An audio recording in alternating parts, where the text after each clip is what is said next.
You are listening to Horror Game Developer, My Games Aren't That Scary. By Entril J.I. Novels from Novelfire. Chapter 281, Third Order 2. Okay, I've got all the fragments that I need. I counted all of them, 20, with an average percentage of 75%. This was quite good. I'd like it if I could get higher, but this is still very good. Maybe next time I'll try aiming even higher. I took out a book and placed it next to me. This was all the information that I had managed to gather about nodes. There were 3 types of nodes: basic, intermediate, and advanced. From first to second order, one would unlock the first 2 basic nodes. Following this, they would unlock the intermediate node when reaching the third order. It says right here that there's quite a bit of a difference between basic and intermediate nodes. Basic nodes were harder and less fragile than intermediate nodes. However, it was also true that intermediate nodes were a lot more powerful. They served as connecting nodes for the truly powerful advanced nodes. Their method of unlocking was also subtly different from basic nodes. It wasn't as simple as just using the fragments and going to the next level. I have to apparently choose the path within the lattice. I scratched the side of my head at this part. I was quite honestly confused about this aspect.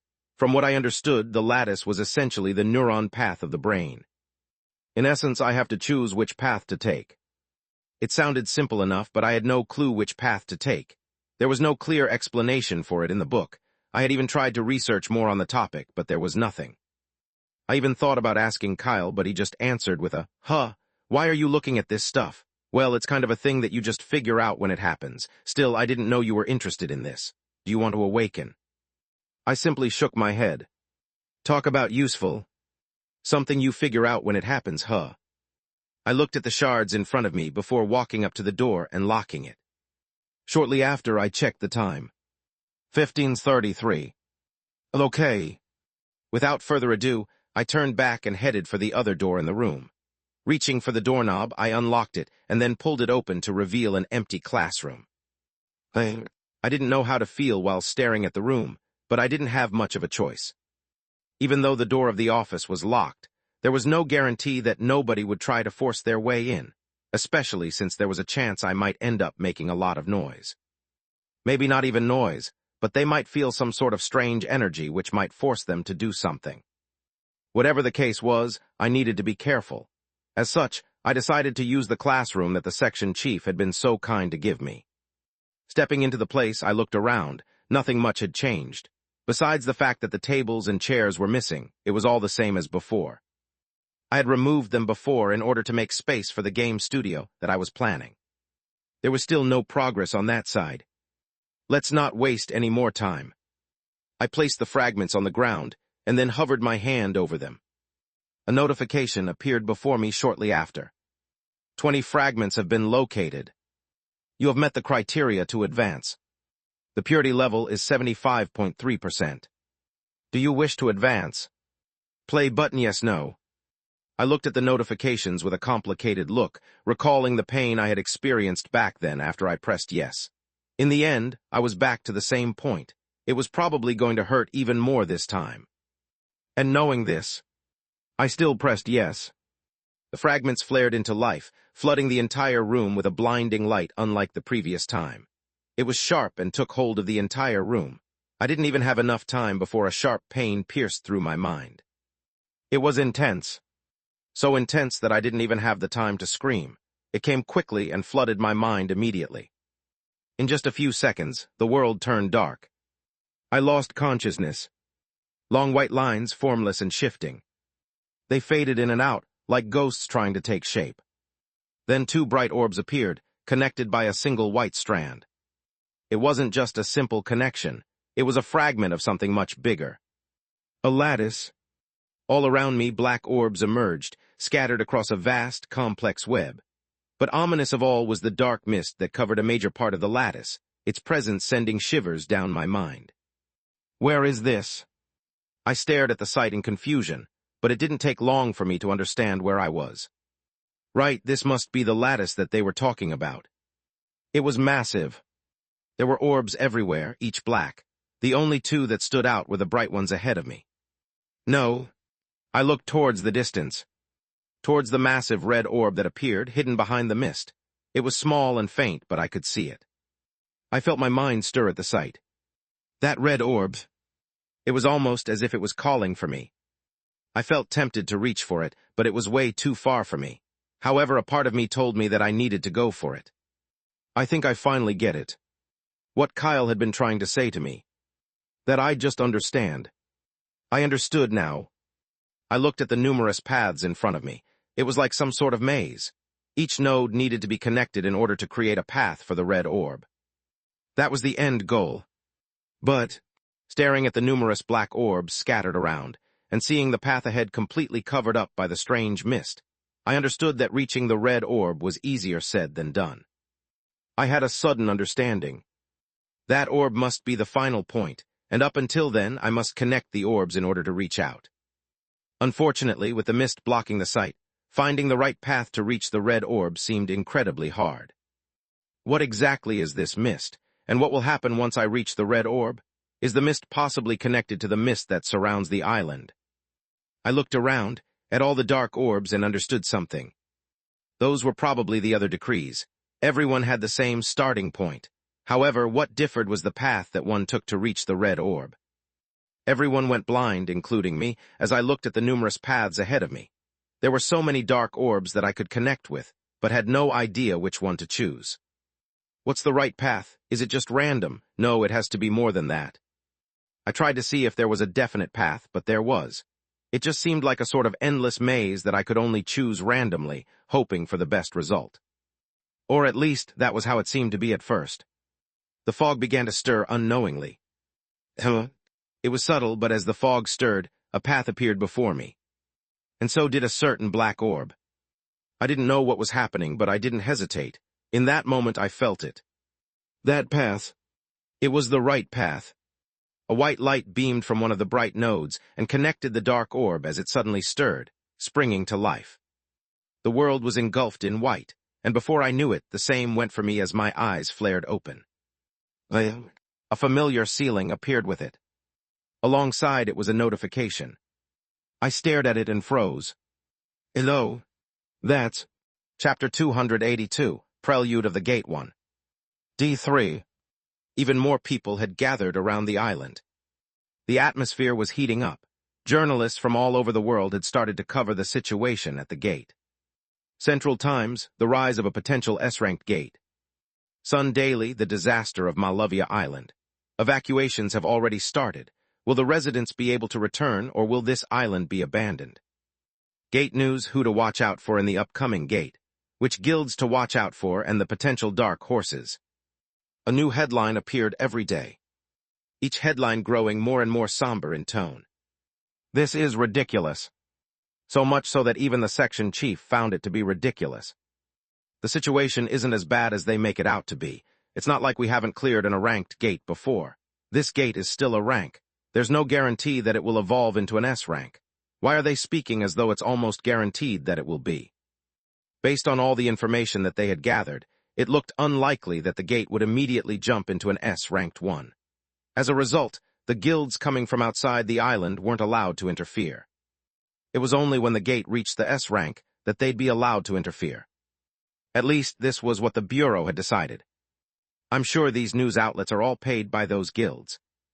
The guilds were trying to force their hand into the matter. After all, who wouldn't want an S-ranked gate under their control? This gate would provide them with a lot of high-quality fragments. Tusk. Clicking his tongue, the section chief closed off the page and checked his messages with the Bureau. He had reported to them about the anomaly they had spotted in the B-ranked gate, and he was hoping that they somewhat figured something out. However, it didn't look to be the case. The same goes for the people I sent, just in case. Nothing from the guilds on the island as well. Looks like everyone's focus is on the situation over here. This didn't sit well with him. The situation was rather urgent. While everyone was busy focusing on the gate, an anomaly was roaming freely in the world. While there wasn't much detail about the anomaly, nor what its class was, the section chief wanted to be on the safe side. I'll send more men for now. I'll go visit myself when all of this is over. In the meantime, he had to focus on the gate at hand. How troublesome. Sighing, the section chief was just about to toss the phone to the side, when he received a sudden call. "TRRR. Who?" The section chief's face changed upon seeing the identity of the one who had called him. He quickly sat up straight and answered the phone shortly after. "Guild Master." His tone was low, and while it still carried its usual traces of laziness, there were still hints of respect in his tone. "Yes, yes." He quietly nodded his head as he listened. Then, his face changed again. "Announce the list of participants tomorrow." D2. A crowd had formed in the containment department. Everyone was huddled together at the main entrance. Walking into the place, Kyle paused in confusion. "What's going on? Why is everyone gathered here?" His words were drowned out by the noise. In the end, Kyle had no choice but to force his way into the crowd before he finally caught a glimpse of what was stirring the crowd. The moment he did, his expression froze. A long list of names appeared stuck on the wall. The list was simple. All it had were names. No fanciful title, nothing. It was just a bunch of names. And yet, the moment everyone read the list, they all understood what it meant. Kyle's expression grew grim the moment he saw his name, alongside that of a few people that he was familiar with. However, what truly made his expression darken was a specific name. Right at the last row, Seth Thorne. Before he even had the chance to think about protesting, a hand grasped his shoulder. Kyle turned his head to see a familiar pair of eyes staring at him.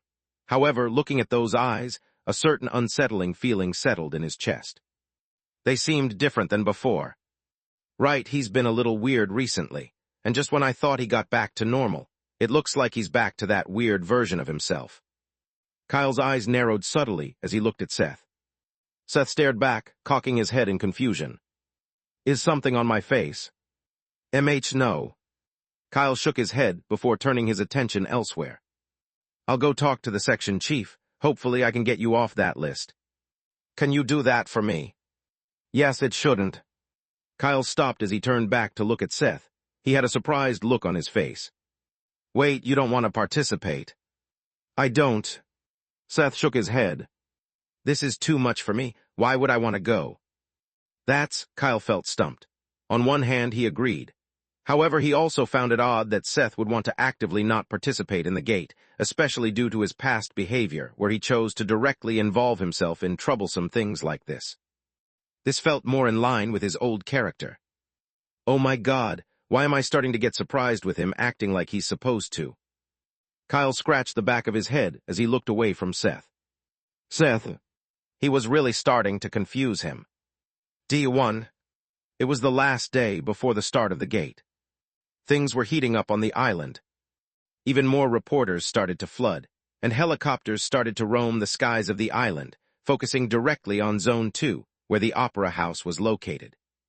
It had been a very long time since such a massive event had occurred, especially for an A-ranked anomalous gate. While they were rare and often treated with the utmost care, never before had an A-ranked gate garnered national headlines. This was the first time. People from all over the world were tuning in for the upcoming expedition. The gate will be televised and streamed for everyone present. After checking with the scouts, we've been able to determine a connection. The broadcast will also be entirely safe. No effect will be transmitted through the stream. A young female reporter stood before the large opera house within Zone 2. Holding onto a microphone, she turned back. The entire place was sealed by yellow lines, and standing within the lines were agents all dressed in black. The place was guarded with incredible security. And many of you may not feel it, but look. The reporter raised her hand and pulled down her sleeve to show her hand. The camera zoomed in, displaying her hair. They were all raised. The camera moved out. I've visited and reported many gates in my life, but... Turning back, the reporter's face turned grim. This is the very first time I've ever felt like this. Her voice lowered. Dread, absolute dread. Chapter 283, Prelude of the Gate 2. D0. A crowd had formed in front of the Opera House. The entire Zone 2 was shut down. One black SUV after another came into view, elite members coming out from each car, their gate poised and their backs straight. Along the barricades, journalists clustered with cameras and microphones, their voices cutting through the air as they pressed in with questions, eager to capture every word. Suddenly, It's the members of Crownfall. With the shouts from one of the reporters, all attention fell on the most recent van as the reporters surrounded it.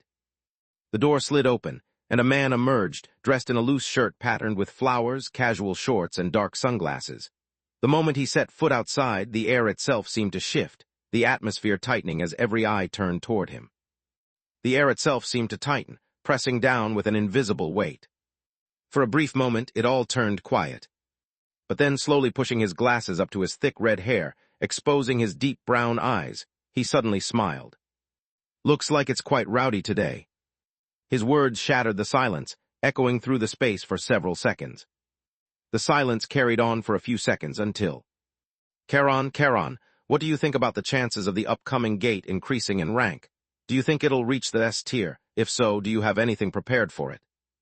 What do you think Crownfall will do to stand out compared to the other guilds? Are you confident in clearing the gate? The reporters began to bombard him with questions, and yet Charon seemed completely unbothered by all of the chaos before him. As the team leader of the Cointement Department of Crownfall, he naturally had been exposed to many situations such as these. This was nothing new to him. He waited for all of them to finish speaking before finally speaking. "We've prepared quite a lot for the upcoming gate. I'd say that we're more or less ready to tackle whatever comes for us. With regards to whether we're confident in the gate." Charon smirked. "Of course we're." "Yes, sure." A voice suddenly rang out, slicing cleanly through the chaos. Somehow it carried to every corner, reaching every ear. Instinctively, all eyes turned toward its source, where they were greeted by a man with slick-back hair, square-framed glasses, and a suit so immaculate it seemed almost unnatural. For a moment the noise died down. "But then, what is it that you just said? Do you believe the Ivory Dominion will be able to take the upper hand at the gate? What makes you so confident? Is this a declaration of war on the Crownfall Guild?" The reporters' eyes shone as they suddenly exploded with questions. Just like Charon, Marcus was used to such a crowd. As the section chief of the containment department of the Ivory Dominion Guild, the only other king-grade guild within the island, this was a given. He lifted his frames while answering flatly. "The answer is yes. We're confident in the upcoming scenario." He was a man of few words. Following a brief exchange, he led forward with his group as they followed behind him in an orderly fashion. The scene was caught by one of the nearby cameras, broadcast to the entire world. "Well," a voice whistled while staring at the scene from a distance. Zoe turned to look at Kyle. "Talk about making a scene the moment they come. They really love being the center of attention." Yeah," Kyle answered with a weird expression on his face. In all honesty, they had also been barraged by questions when they had first arrived. However, it was clear that the pull of 2 king-grade guilds was much higher. Still, he wasn't one to care much about this stuff. He was just happy that he had somehow managed to convince the section chief not to bring Seth. At the end of the day, Seth didn't want to go, and the guild couldn't force him to go. As such, he got to stay back at the guild. This made Kyle feel a lot better. Let's not bother with stuff like this. Let's focus on the up. The crowd stirred once more. This time more than before, as he felt the atmosphere shift. Feeling a bad premonition, Kyle slowly turned his head. It was in that moment that several SUVs suddenly appeared at once, each stopping at the same time before the doors suddenly opened and several individuals walked out. Almost immediately, the atmosphere shifted. The air grew stale, and Kyle's expression couldn't help but change as he set his gaze on a certain individual. As if noticing his gaze, the man slowly turned his head. A smile immediately formed on his lips as he raised his hand and waved. But not for long. He was soon immediately surrounded by the reporters, including several others. That was the last that they saw of him. However, just a glance was enough to turn the atmosphere heavy. Kyle looked around him, and just as he tried to lighten up the atmosphere, a certain noise grabbed his attention. Not just his. T-R-R-R. It was soft at first, but it grew with each passing second, and the noise around ceased as all attention turned towards the broken-down opera house. An invisible pressure began to spread out from the opera house as the place began to shake. The hair on several people rose at the same time. And then, clank, clank, the doors of the opera house slammed wide, unveiling a darkness that seemed to spill out from within. Everyone seemed to understand what they needed to do from that moment, as everyone began to move forward. Towards the doors of the opera house, their figures slowly began to fade within the darkness. One by one, the group stepped forward, their bodies dissolving into the gate as the camera captured each body fading into its darkness. That very moment, it marked the start of the gate. The world held its breath. It was absolutely quiet in my office. I stared at my phone in front of me without much of an expression. I watched as the figures slowly entered the opera house, their bodies slowly melting into the darkness. I took a deep breath. The moment the last person entered the gate would be the moment that I also entered it.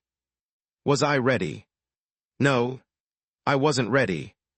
However, I had done everything possible to make sure that everything would flow smoothly.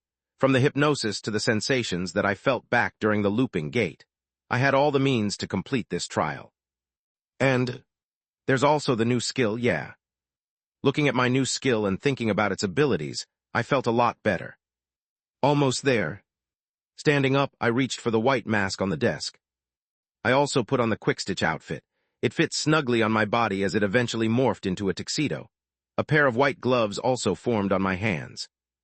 I turned my attention back to the phone. The last person had finally entered the gate. It was at that moment that I brought the mask to my face, and it was also in that moment that my scenery changed. Chapter 284, the first phase 1. A large stage, red curtains drawn. Balconies. Thousands of velvet seats. Swoosh, swoosh. One person after another began to appear, their bodies forming from out of thin air. This should be the place. Stay on guard. The number of people grew with each passing second. Almost immediately, the atmosphere grew tense as they all focused on the view before them. It's just like the initial scouting reports. The section chief mumbled, scanning the surroundings. The layout was exactly the same as the abandoned opera house. The only difference was that it looked newer, grander, and more imposing. Each seat was empty, seemingly waiting for everyone in attendance to fill the seat. Have some people scout the perimeter, go. None of the teams immediately sat. Instead, they each sent a small team to scout the perimeter. The section chief looked around but didn't assign a team to do it. He didn't feel the need to, considering that they were doing it for him. He turned to face the seat and set himself to sit on one when. He felt a small tug on his sleeve, and he turned his head to see Clara looking in the distance, her face somewhat pale. The section chief looked confused. What's wrong with her? We've already gone through this scenario before. She should have expected things to be like this. His mouth parted, the words ready to leave his mouth. But right as they were about to leave, Clara's voice echoed. This is why. Her state immediately made the section chief alarmed as he looked at her. What's wrong, what? No. Clara swallowed, just barely recovering herself. Taking a few deep breaths, she forced herself to calm down as she looked at the section chief. What's wrong? It's nothing. I was just reminded of the ranked gate from the past. This layout is almost identical. Yes. The section chief thought about that gate. He had seen the clip, and as such, he was aware. However, it was also true that they had gone through the information about this gate beforehand. The layout was something that she should have known. And as if understanding this, Clara clarified. I think. I was just reminded of that time. The general vibes feel the same for some reason. The section chief nodded without saying anything else. That gate was a sort of trauma for Clara. Never in her life had she experienced such a massive setback. It had helped her grow, but at the same time created cracks in her iron mask. Don't worry, it's not the same gate. That gate has disappeared after being cleared. It shouldn't be possible for a similar one to appear. There had never been a precedent in the past where the same gate appeared twice after clearing. This was why the section chief was sure that it was just Clara's trauma playing tricks with her mind. You're right. Seemingly understanding this concept as well, Clara nodded her head. The section chief turned his attention towards the others in the group and pointed at the seats. For now, all of you grab a seat. Get everything that we've previously talked about out. In the meantime, I'll go and check out the situation with the other team leaders.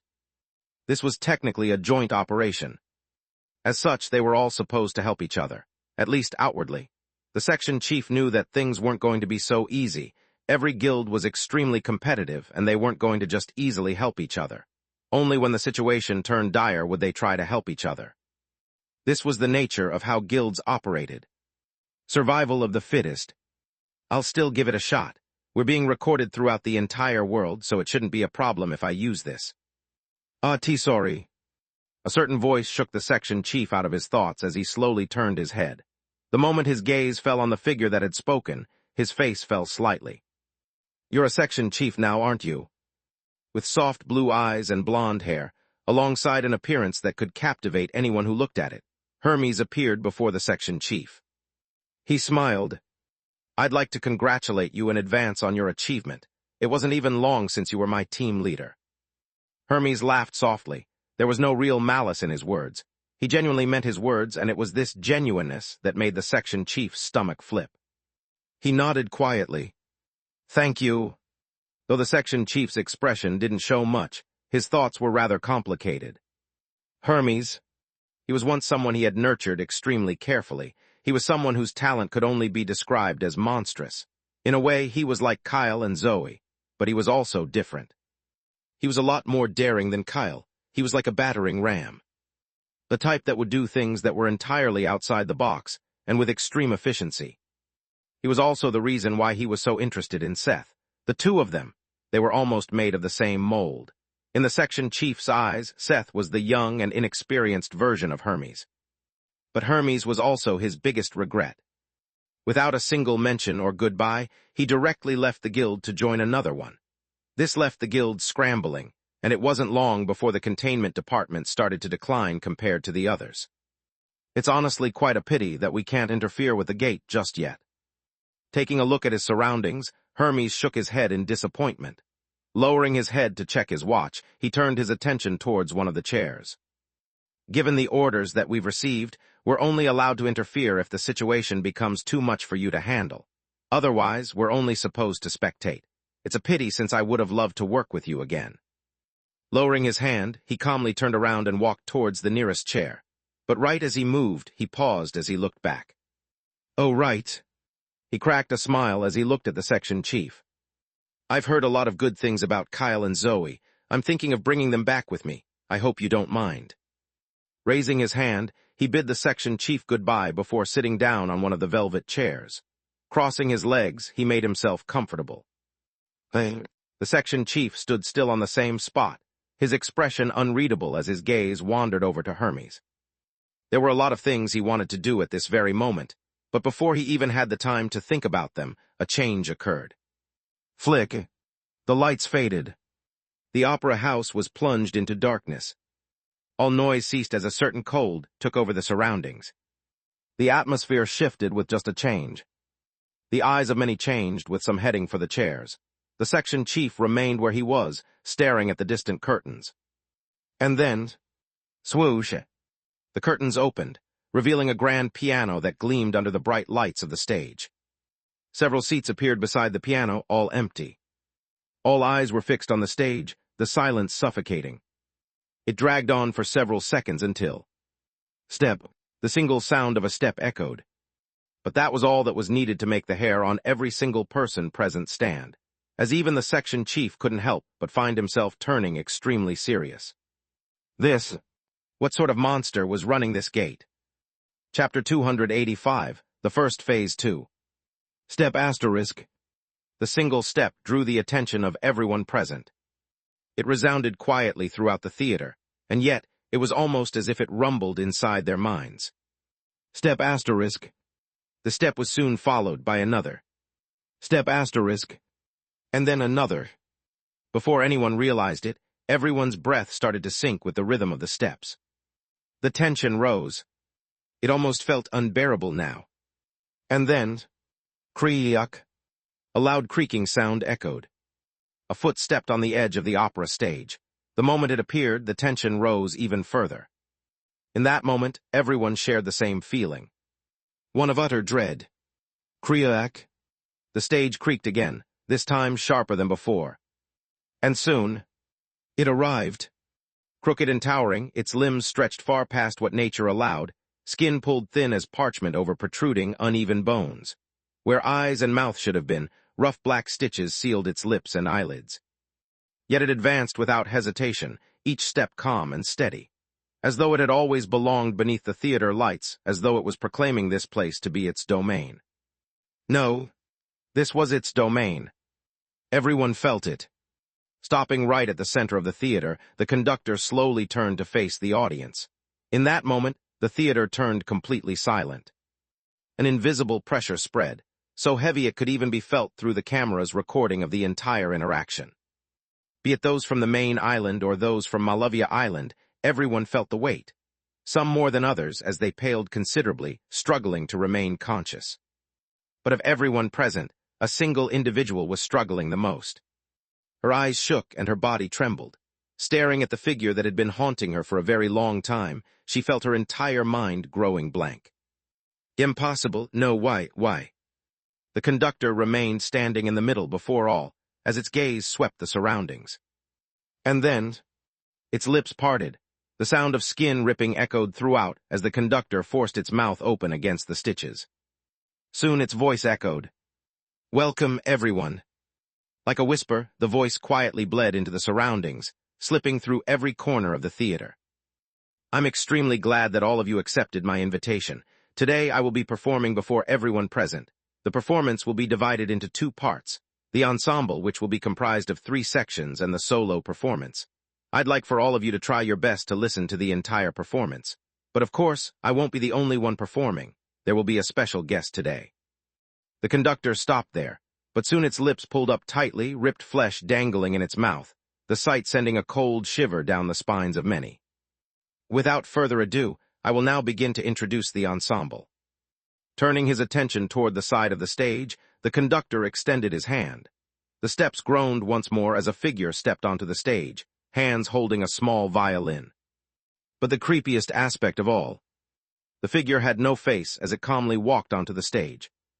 Let me first present the violinist of my ensemble. The scenario is now starting.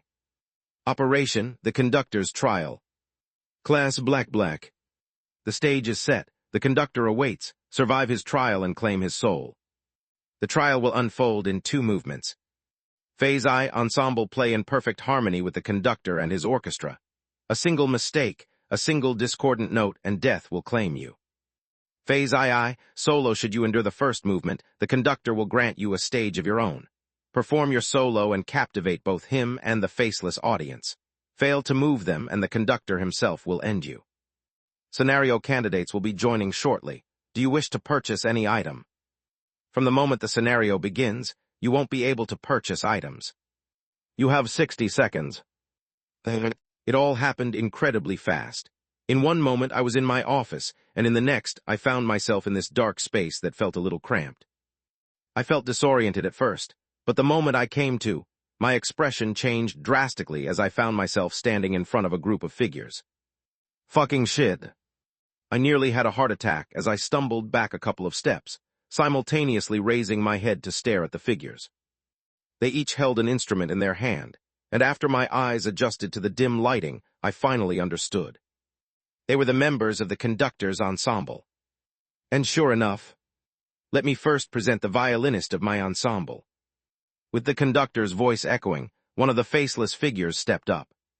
Kriuk. The wooden floor groaned under its step. I understood immediately then where I was.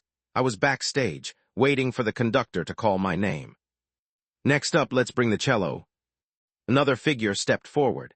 Time seemed to move incredibly fast in that moment as I hastily looked at the scenario once more. It was also then that I finally took notice of the description. 2 phases. What? I took a moment to look at the description again to make sure I wasn't seeing things, but I really was. What sort of situation is this? I had previously assumed that I'd only have to perform 1 piece before the bet was over. There had never been any talk about other things. No. The nerves were starting to get to me. This sudden situation threw me off, but only for a short while as I hurriedly calmed myself down. There's no use panicking. This situation is unexpected, but it's not impossible. Just take it as a warm-up for the final performance. I took several deep breaths before nodding. Yeah, this is just a warm-up. Let me introduce the trumpet. My heart raced. Another one of the faceless musicians stepped forward. I looked up to see that only 3 members remained. My breath paused for a moment as my mind stirred, and I hurriedly looked at the shop to see if there was anything I needed. But after just a few seconds, I realized something. Even if there was an item I wanted, I was too poor to afford it. The realization made me laugh bitterly. Right. I was very poor at the moment. I closed my eyes in resignation and got my mind ready for the upcoming situation. At the same time, I took out my phone and looked at it. On the screen, a certain clown appeared. Next up, the drums. The last member entered. The backstage was extremely quiet. It was just me and my own thoughts as I stared at the last member entering the lights of the stage. I could see the conductor from where I stood. He stood at the center of the stage, bathed in the bright lights from above. It was almost as if he were the main star of the show. And soon, his gaze turned to face my direction. The world seemed to pause in that moment. He smiled. And, lastly, let's welcome the jester, the pianist and the special guest of this performance. It was as if something took over my mind in that moment as I took a step forward, my hand pressing against the mask on my face as bells gently began to fall before my eyes, and I walked past the darkness and into the light. The time limit is up. The shop is now closed. Best of luck. Chapter 286, The First Phase 3. Kriuk. The floor groaned under my step. The lights shone bright from above. It rendered me blind. And yet, I continued to walk forward. Towards the conductor, as it watched my every movement, its smile widening with each step that I took until I finally stopped before him. The surroundings turned silent for a moment. But just for a brief moment. The conductor soon turned its attention towards the audience once more. The jester. The words bounced off across the quiet opera house. It was at that moment that I turned my head towards the audience, and it was also there that I noticed the numerous eyes that were fixed on me. Each gaze held a different feeling as they looked at me, from fear to anger to many other things. I felt surrounded by eyeballs, and I felt suffocated. I wanted nothing more than to leave this place, but I knew I couldn't. Noticing the conductor's gaze again, I turned my attention away from the audience and moved towards the piano. There, I slowly raised the lid and stared at the papers in front of me. I adjusted the papers, counting how many pieces there were. There are 3 pieces in total. I don't recognize any of them. Is it expecting me to play all of them perfectly? I frowned behind the mask. This scenario, it was so absurd. Thankfully, I wasn't completely helpless, but that wasn't what bothered me. What bothered me the most was the audience. Just what was the conductor planning with the audience? And I also took note of the several figures that were making my very breath heavy with their gazes. How am I supposed to play with them present? It almost felt like they could get rid of me with just one look, especially the section chief. In that brief moment, I looked at the audience and I took notice of him. Knowing he was no normal person, I felt extremely apprehensive about the situation. But then again, maybe I was worrying too much. While the section chief's presence was suffocating, it was nothing like the conductor's. The very hair on my body rose at the mere sight of the conductor as I felt a certain dread I had never felt before in the past or from anyone in the audience. Something became clear to me in that moment. The conductor, it had gotten a lot stronger since the first time I had seen it. Everyone seemed to be experiencing the same thing as me, and it was most likely this that was stopping them from downright attacking me from where they were. Within the silence, the conductor eventually turned its head to face my direction. The world seemed to freeze in that moment. Until, make sure you keep up. Its voice gently whispered into my ears. Step. Shortly after, it calmly walked towards the podium in the middle while taking out a baton. The world grew silent. All eyes on us. The conductor raised the baton. My fingers twitched, pressing onto the piano, sweat pouring down from the side of my face. Calmly closing my eyes, I focused on the notes on the paper. And then, bam, the music flared to life. My fingers moved on their own, and the first piece began. The moment the music started, everyone tensed. Get ready, do as previously planned. It's clear now. In order to clear the gate, we must last until the end of the performance. Do your best to resist. And everyone quickly took out their own noise-dampening device, from headphones to earbuds. All of the guilds were prepared. Almost immediately, the noise ceased in the minds of everyone present. For a brief moment, the tension in the opera house settled. Everyone could finally and clearly look ahead at the performance before them. The one that stood out to them the most was the conductor. The conductor basked in the lights, its movements fluid and soft as it raised and moved the baton in the air. Every one of its movements caused the hearts of many to rise. But ultimately all they felt from it was a deep sense of dread. Although not to the same degree, the ensemble behind the conductor also carried a certain sense of dread with each one of their movements. The strangest one, however, was the jester. Unlike the others, the jester didn't give out the same feeling of dread. In fact, it seemed to be the most tame of them all. Its presence was a lot more subdued, and as it sat by the piano, it quietly followed the rhythm of the ensemble. Its presence was so subdued that after a brief moment, some started to forget about the jester as they focused all of their attention on the conductor. With its baton raised in the air, it slashed down. The music pace picked up slightly. "Everyone be careful." As the section chief spoke, his gaze turned to his right, where a noticeably pale figure sat. His expression changed subtly at the sight. However, he couldn't blame her. The section chief was aware just as much as her what the situation signified. This conductor, this scenario, it was almost exactly the same as the one that had haunted her in the past. The only difference was the jester. Back then, the jester was present as an audience member. This time, the jester had become part of the performance. If everything is flowing the same exact way as the ranked scenario of the past, then. The section chief's eyes sharpened as he looked further to his left, where a figure with soft brown hair sat. He placed his hand over her shoulder before mumbling, "Get ready to activate your node in the next several seconds. I'll give you my command." Hey. Team leader Sanders was confused. However, upon seeing that it was the section chief, she hurriedly nodded her head. "Understood." The section chief nodded faintly, while keeping his gaze fixed on the performance ahead. The conductor waved its baton, and the music picked up the pace. The section chief held his breath.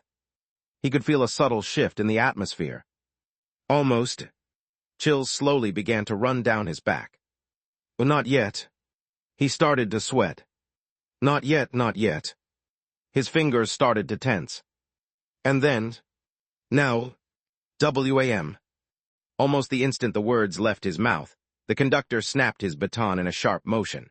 The ensemble froze, then struck their instruments with sudden, forceful precision, unleashing a thunderous roar of sound.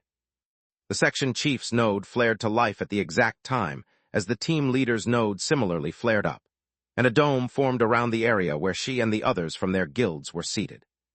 All noise that tried to filter through stopped. But at the same time, the team leader's face paled. Look, thankfully, if not for the section chief's help, she would have passed out on the spot. "Just keep it steady. It won't last for long. Take deep and steady breaths." As the section chief's soft voice echoed, he slowly raised his head to look around him. The moment he did, his heart sank. Although he couldn't hear, he could see it. And what greeted his sight was a scene of carnage. He watched as several unlucky members leapt to their feet and hurled themselves against the nearby walls, slamming their heads into them. Blood spilled, and the velvet seats grew a deeper shade of red. This is very problematic. Pulling his gaze away from the scene, the section chief turned his attention towards the stage. Towards the conductor, as it watched everything with a smile on its face. This moment, this very moment, the section chief finally felt it. This gate, it was fast approaching the S rank. Chapter 287, the first phase 4. The first phase was divided into 3 sections. The overtune, the staccato, and the requiem. Each lasted for 10 minutes, with the piece growing more and more complex with each section. WAM.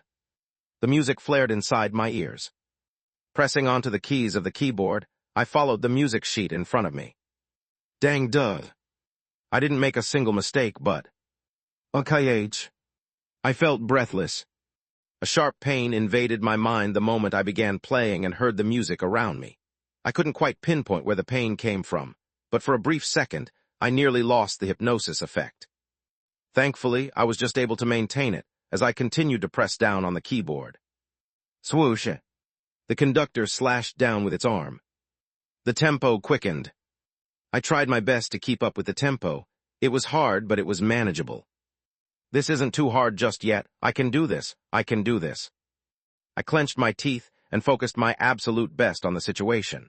While it was true that I was currently moving thanks to the hypnosis, I still needed to maintain focus on the occasion that the hypnosis would snap. There's 7 minutes left to the overtune. This will be the easiest part for now. From the staccato onward, I knew that the situation would become more and more dangerous, for me and the audience.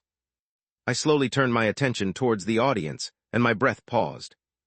The lights were bright, but even amidst the brightness, I could see the red that spilled all over. I turned my gaze away and continued to play. I hope he's okay. I started to worry about Kyle, but I knew that it was an unnecessary worry. I needed to focus on myself. Deus. The music continued to play. The minutes ticked, 1 minute, 2 minutes, 3 minutes. I had long forgotten about the situation behind the lights. My back was soaked in sweat. Even under hypnosis, my body strained to keep up. There was something about the atmosphere and situation that was interfering with the hypnosis.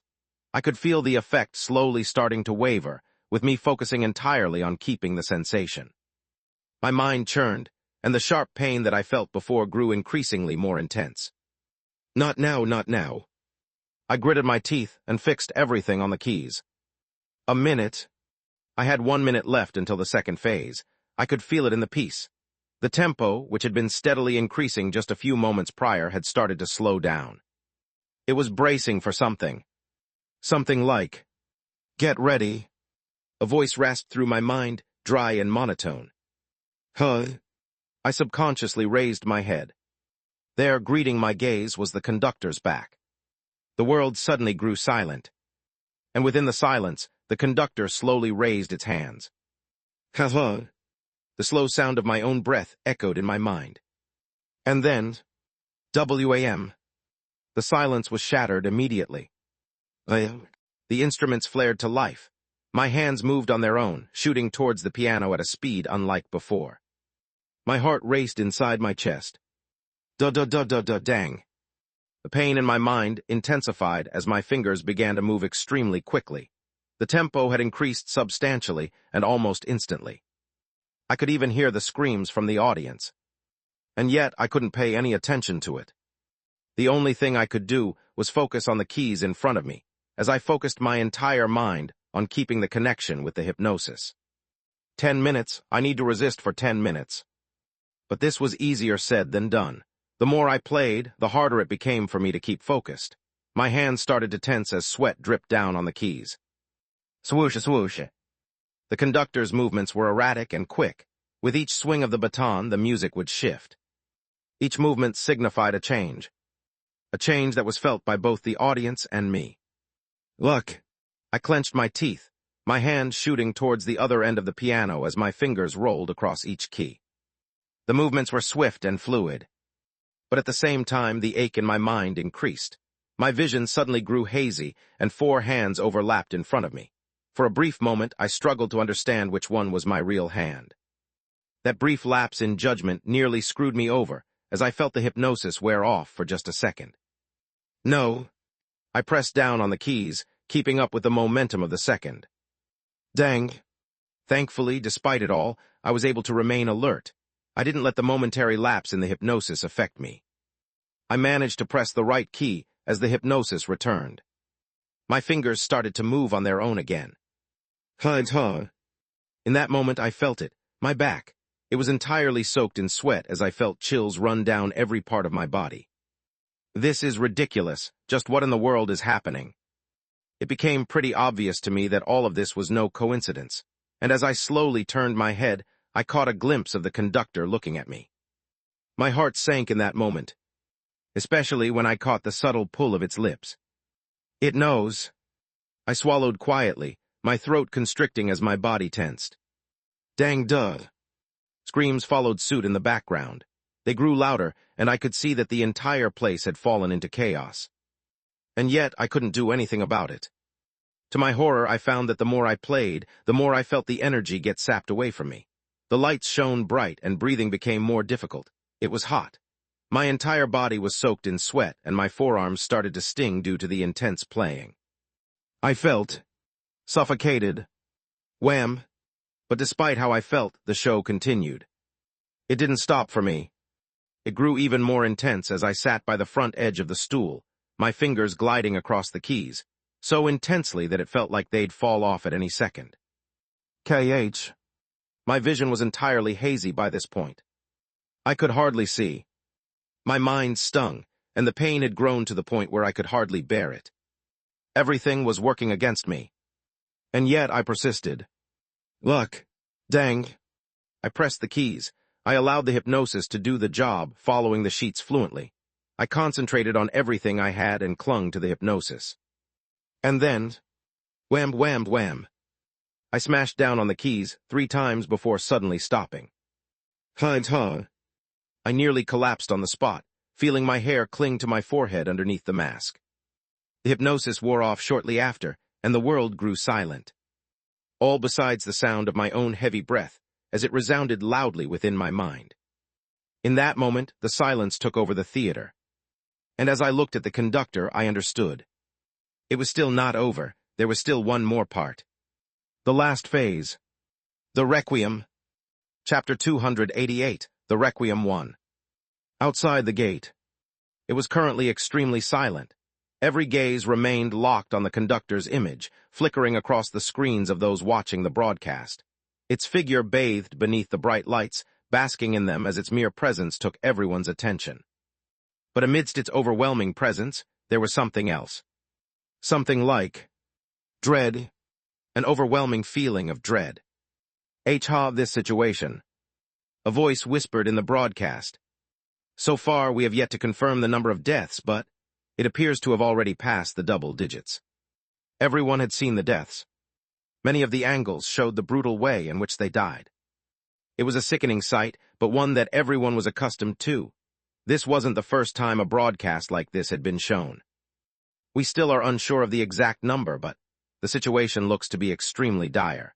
The major guilds have yet to make any major move, but it's not because they don't want to, but because the anomaly's power appears to be far stronger than previously anticipated. As the camera panned to the reporter who stood before the opera house, she described the entire situation in detail.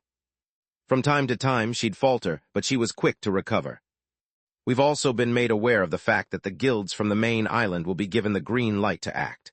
The current situation has spiraled beyond a point The reporter faltered, her voice breaking a moment later with a faint, unmistakable tremor as she pressed her hand against her finger.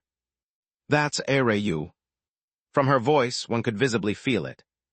The subtle hint of panic and fear within it. Are you sure? Yes, I will report it immediately. The reporter visibly took a deep breath before staring at the camera once more. With her lips twitching, she turned back to the opera house before looking back at the viewers. Her tone grew extremely grim. I've just received news that the scale for the gate has been slowly increasing. The gate's rank. She paused, her face growing pale. It's increasing at a rapid rate. I'm afraid we're soon going to have an S-ranked gate in our hands. Her words made the hearts of many tighten. Was this going to be the birth of the next S-ranked gate? A short pause ensued from the second phase to the third phase. No one knew how long the pause would last, but that didn't matter. They used whatever time they had to regroup and assess the situation. Is everyone okay? How many casualties on our side? The section chief was the most alert of everyone present. Pulling his hand away from the team leader, he looked around to check on the situation. His heart sank the moment he saw the state of his team. A lot of the members looked dazed and out of it. Even Kyle and Zoe were struggling to keep focused. And this was in spite of the barrier that he had helped set up with the team leader to block out all the noise. Thankfully, they were all still alive. Dazed but alive. This was all that mattered to him as he continued to look around. Thankfully, not everyone was out of it. Some had already snapped out of it and were hurriedly helping the others recover. They were quite orderly and methodical with their actions. The first to move into action were the menders. With their decree, which specialized in healing and clearing the mind, they were essential for the gate. Knowing full well about their importance, the section chief had especially made sure to bring at least 4 to their team. A soft white glow enveloped their hands as they activated their node and helped everyone recover. The section chief took note of the sight before nodding. Although the situation was desperate, everyone was still able to remain focused. Taking a few breaths, the section chief took out a small device from his pocket, one that looked like a pocket watch. It still hasn't increased in rank, it's still a rank, good. From time to time, he'd check on it. He knew that it would be of no use, but it still helped him better understand the level of danger. He was saving up all his energy for that moment. The moment when the gate increased in rank. That'd be the moment he'd have to go all out. Eventually, his gaze fell on Clara. She seemed to have fared better than the others, but even then she was struggling. Not because of the piece, but because of what was before her. The conductor's presence was still rattling her. The section chief felt a headache. At all times, this was one of the most important times when he needed her, but it was clear that she was in no state to help. This wasn't something that the section chief could blame her for. Such traumas were extremely normal. It usually took a little bit of time with some rehab and therapy, which Clara had been taking, but the sudden reappearance of the conductor had caused her to spiral back to her old trauma, resulting in this situation. Although unfortunate, the section chief could only hope for her to snap out of it. The conductor has already explained the layout of the gate. The first part is divided into 3 phases, and the entire performance will consist of 2 parts, an ensemble and a solo. We've already survived the first 2 phases, but the 3rd phase of the ensemble still lies ahead, followed by the solo performance. The section chief turned his attention towards the team leader. The moment he did, his expression turned grim. Her face was ghostly pale, and it was clear that despite his help, she was reaching the edge of her endurance. This is not good. The section chief could vividly feel that the situation was starting to spiral out of his control. Looking around, he could see that the other teams were also struggling. No, not quite everyone.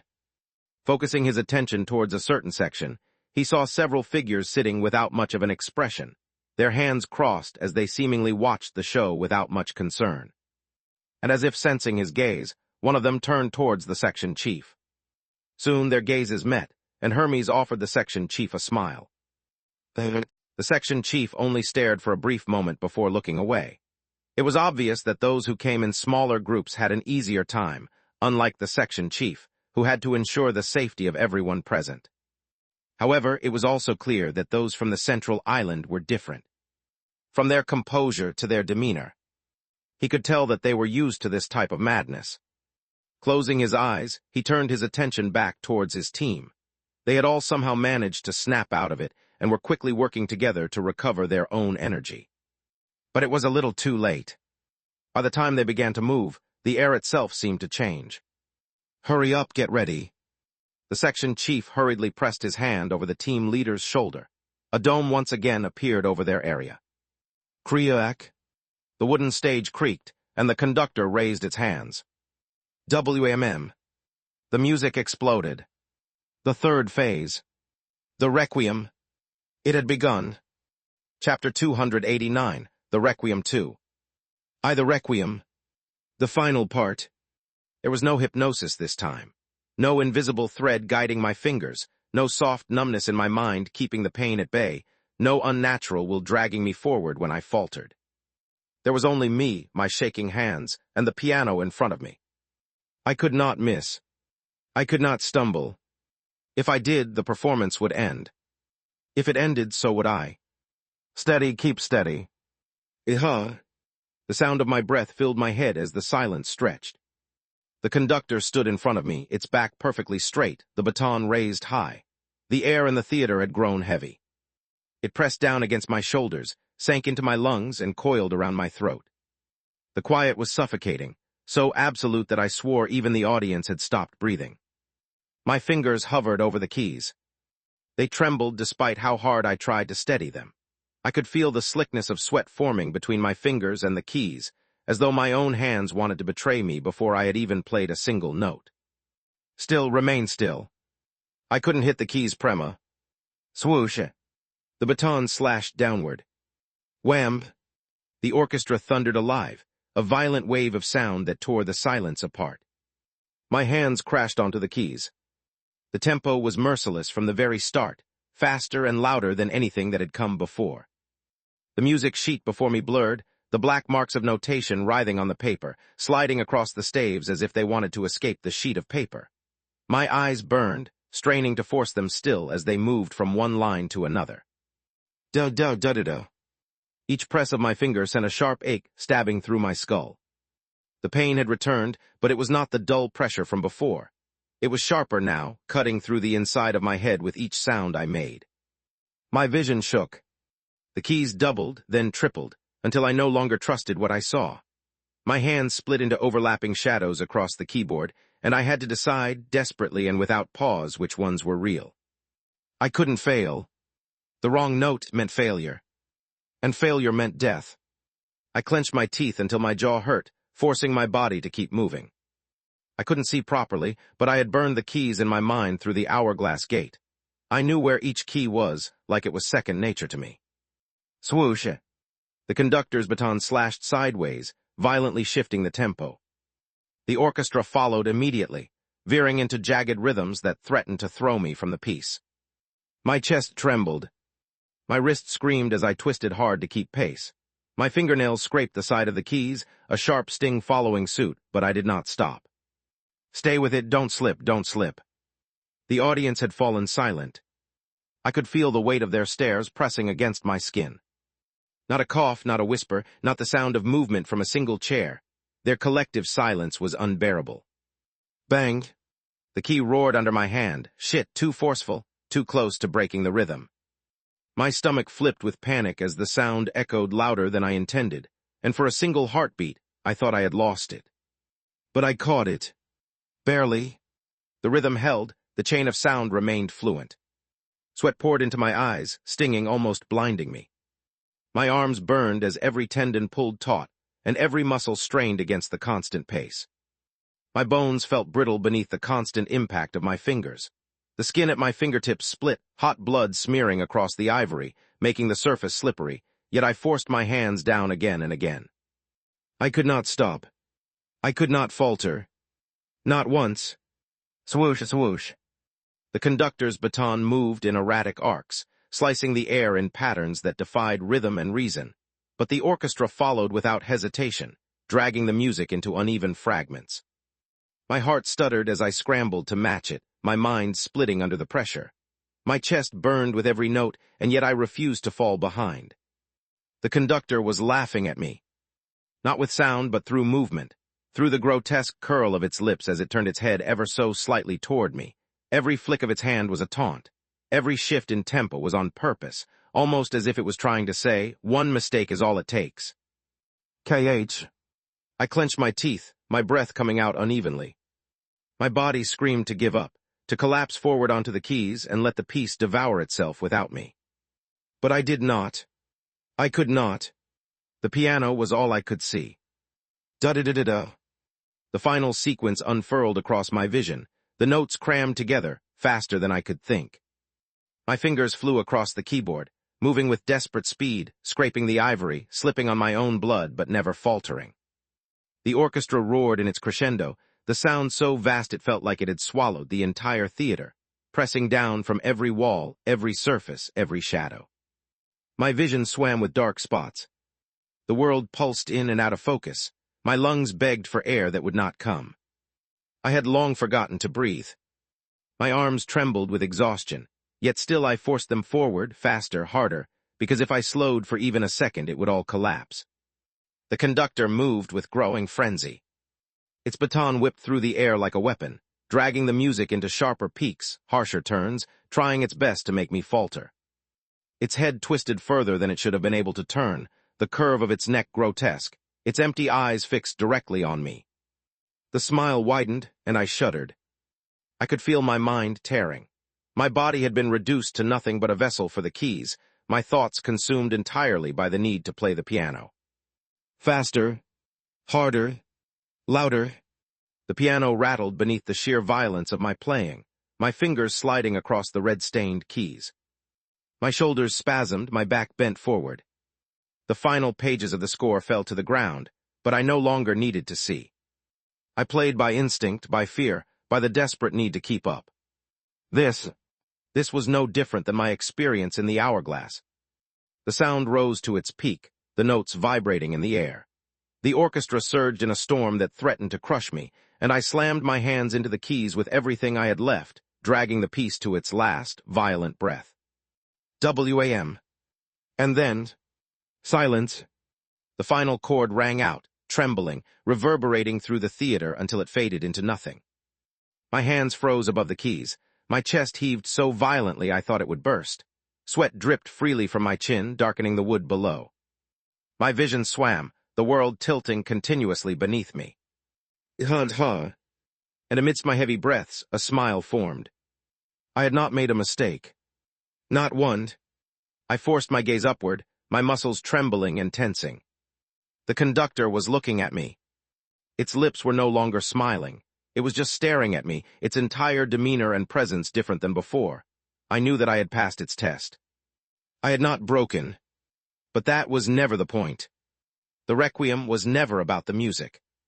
It was about breaking me.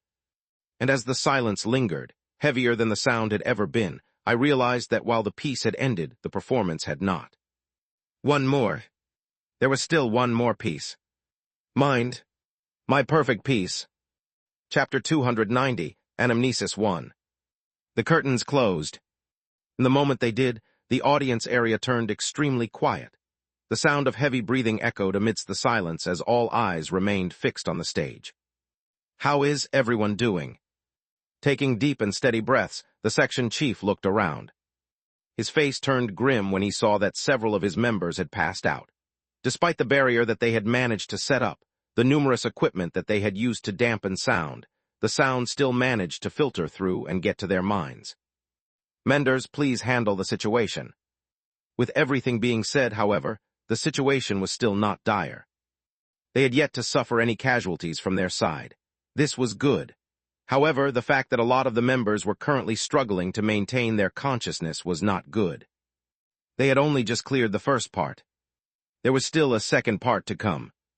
Thinking about the second part, the section chief's expression turned grim. At the rate that we're sustaining ourselves, it won't be long until the entire squad falls apart. The section chief turned his attention towards team leader Sanders. It was obvious from her pale face and trembling body that she wouldn't be able to sustain the barrier for much longer, even with his help. He had to quickly think of another way before the scenario started again. The section chief. Yes. Turning his head, the section chief looked at Kyle.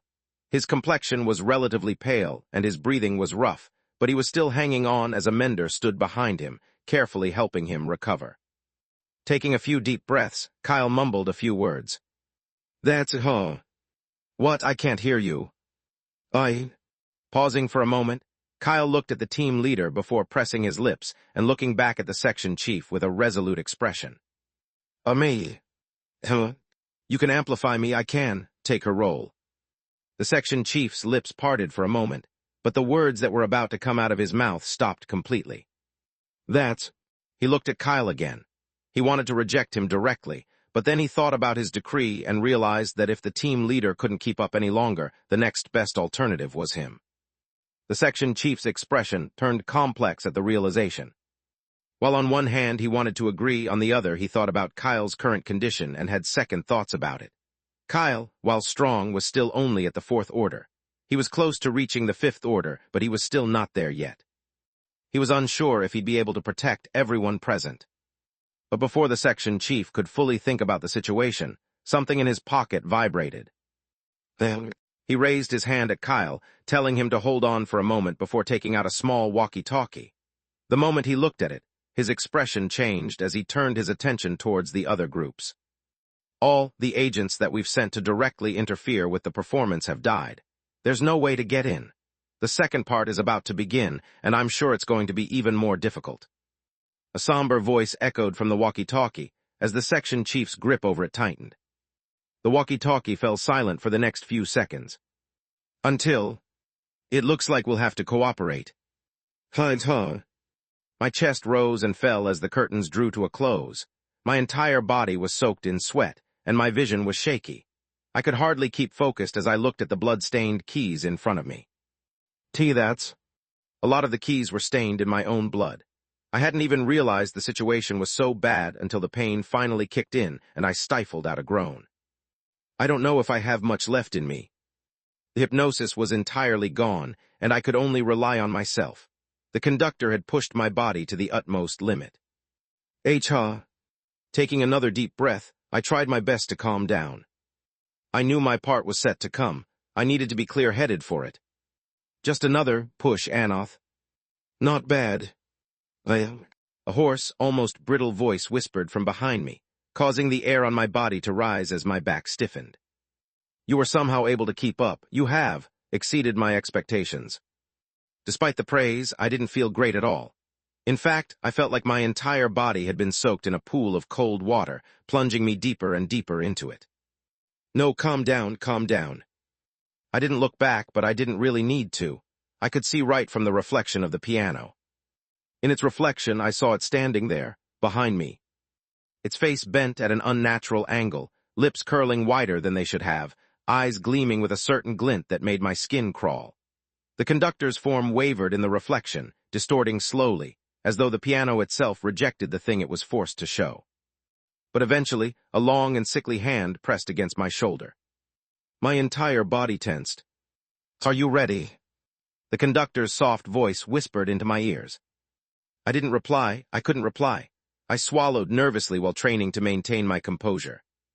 You've managed to pass the first part. The next part will be the most important part. I'm hoping to see something amazing from you. I know. The conductor shook its head, its voice lowering. I am expecting perfection, it whispered, my spine tingling as its voice reached my ears. Sweat continued to pour down from the side of my face as I swallowed once again, trying my best to quell the rapid beat of my own heart. What followed was a brief moment of silence, one that seemed to last for an eternity. But then, time's up. I am looking forward to seeing your performance. Pulling its hand away from my shoulder, the floor groaned under the conductor's movement as it moved back to the podium, facing the red curtains.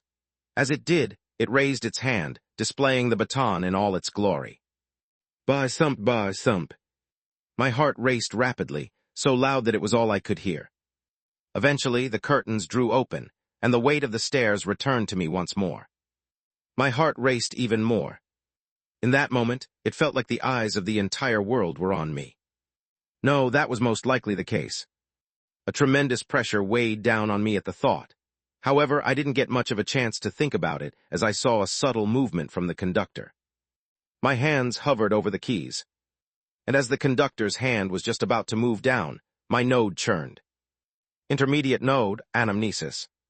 My vision darkened. Chapter 291, Anamnesis 2. In intermediate node, anamnesis.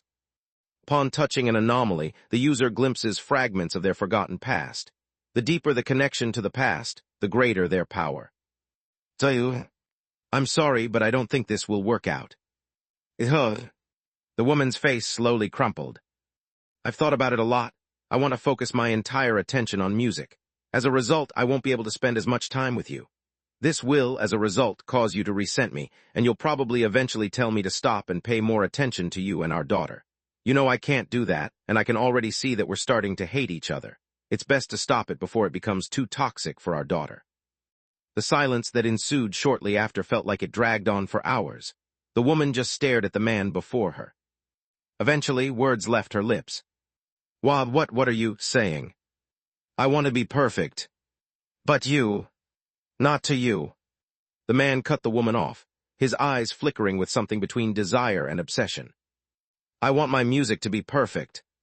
The woman took a deep breath, trying her best to maintain her composure. But it quickly crumbled a few moments later. You want to make your music perfect, but in order to do that, you have to abandon your own family. The woman who sacrificed 5 years of her life raising a child and helping you pursue your dream for music, even though you make no money and all your shows are empty. Are you saying that I'm the problem? The man didn't even hesitate. Yes, that's exactly it. You're a monster. I am here for a reason. A reflection stared. Wet hair stuck to the forehead as the water ran in the sink. His complexion was pale. His cheeks were sunken. And his frame was thin. I gave up everything, my wife, my daughter, a thriving career, even my health. But if fading into memory is the price of being remembered, then so be it. I'd rather be broken and remembered than whole and forgotten.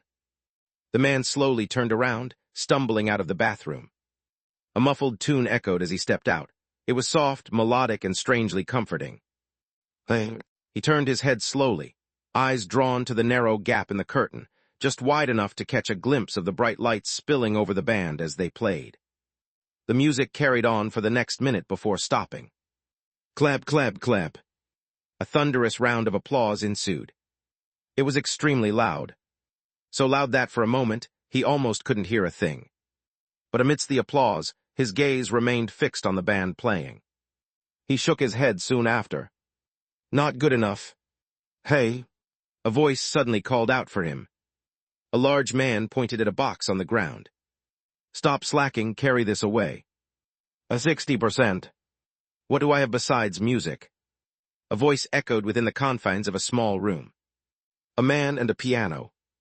Pieces of paper were scattered throughout. I've already given up my life, my wife, my daughter, my happiness, my everything. What is my worth now that I've thrown it all away? The voice continued to whisper in the air as the man stared at his own reflection within the piano. Sweat dripped to the floor as the keys stained red beneath his trembling fingers. Through his heavily rising chest, the man continued to stare at his own reflection. Have I thrown it all away? Slowly, his head began to turn. His gaze eventually fell on one of the papers on the ground. A stirring symphony of emotion and precision, a never-before-seen piece shocks the world. The orchestra delivers a masterclass in musical storytelling. What is the reason for their success? An evening of elegance, power, and pure sound, sold-out crowd. Praise, acclaim, recognition. He received it all. But it's not enough. He stared at his hands. They were entirely soaked in blood with blisters all over. He slowly clenched his hand and tried to feel the pain. But nothing. He didn't feel a single thing. More. To talk. Just then someone knocked on the door. Clank. A figure came in shortly after. Sir. They looked unbothered by the mess that was before them, almost as if they had grown used to it. The audience has arrived. The band has already warmed up. The show will begin in 10 minutes. The man remained seated, indifferent to the words. I've also brought the stuff that you've asked of me. Are you sure that you don't want a tailor to fix your suit? If you why? No. Raising his hand, the man went on to grab a small black box from his assistant. This isn't for the suit. It's not. It's not. Silence followed. But in the end, the assistant left. Not another word was exchanged between the two. What do I have besides music? The man repeated slowly. His gaze fell on his own reflection. I've already given up my life, my wife, my daughter, my happiness, my everything. What is my worth now that I've thrown it all away? Have I thrown it all away? He paused and turned his attention towards the box in his hand. Slowly he opened it.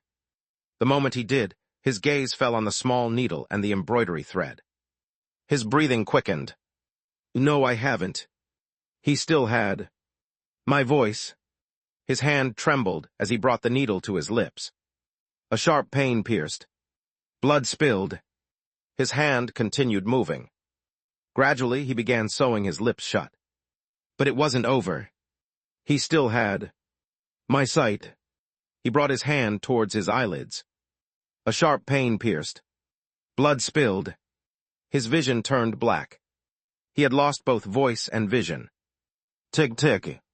The needle dropped right after as he gradually stood up. All sound seemed to heighten in that moment, from the soft tick of the needle to the gentle click of the clock. The same was true for his touch.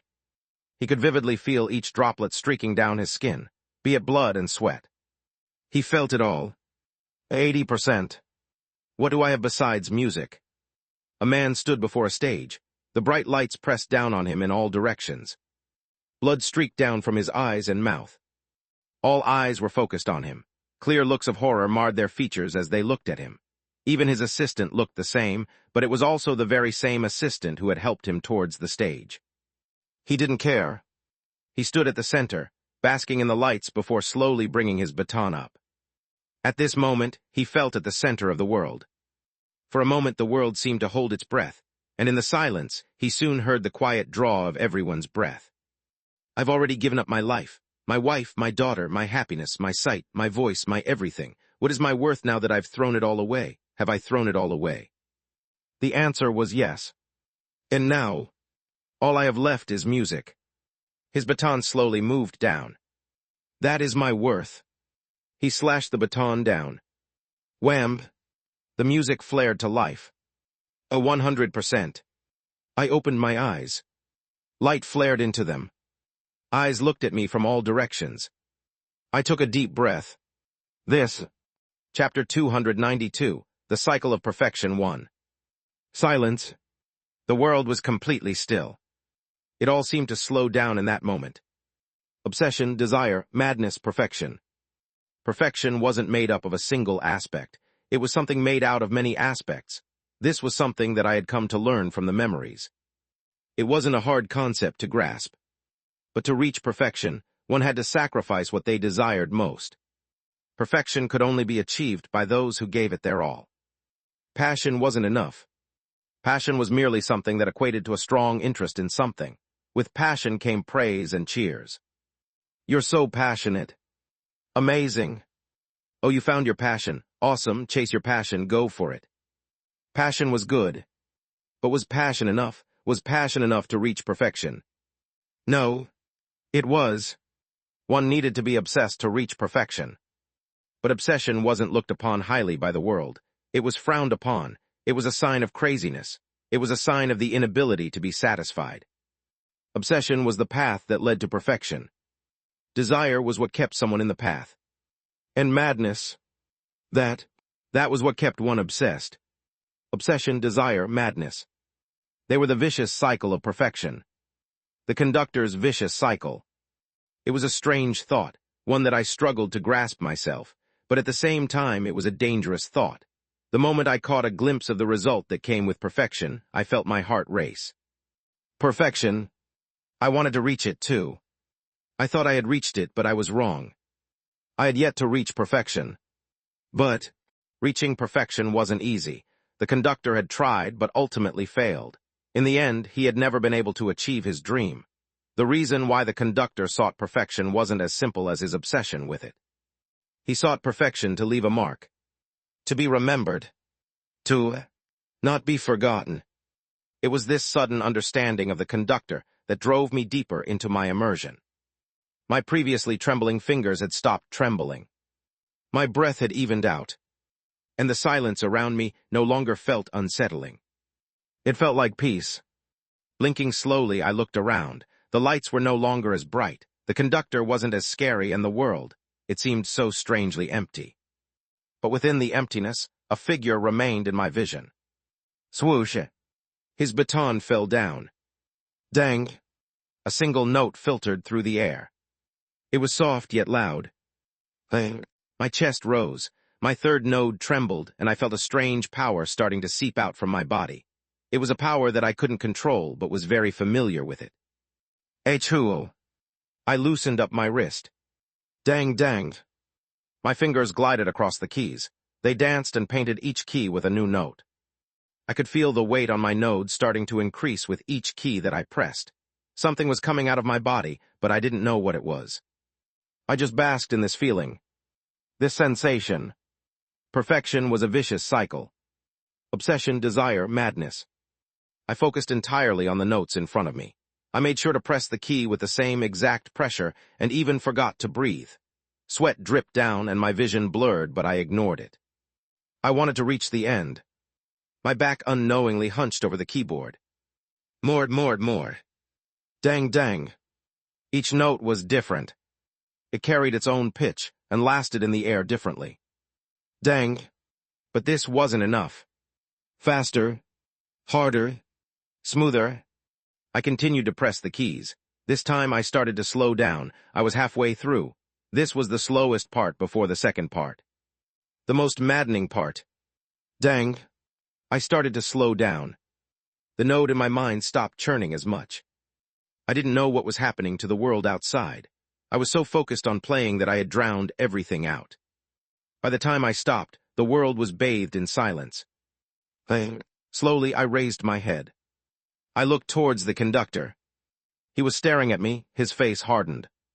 I blinked slowly and looked behind him. Red. That was all I saw. A scene of carnage. My breath caught. My anxiety rose. But amidst it all, I found myself smiling. Heh. A laugh escaped my lips, one that echoed quietly within the theater. One that made my very own hair raise. I'll begin again. Dang. The piece continued. A deep sense of suffocation had taken hold of the theater. Nobody said a word as all eyes were fixed on the jester, its body pressed closely to the piano as its hand glided across the keys, a gentle yet incredibly haunting tune flowing out of the piano.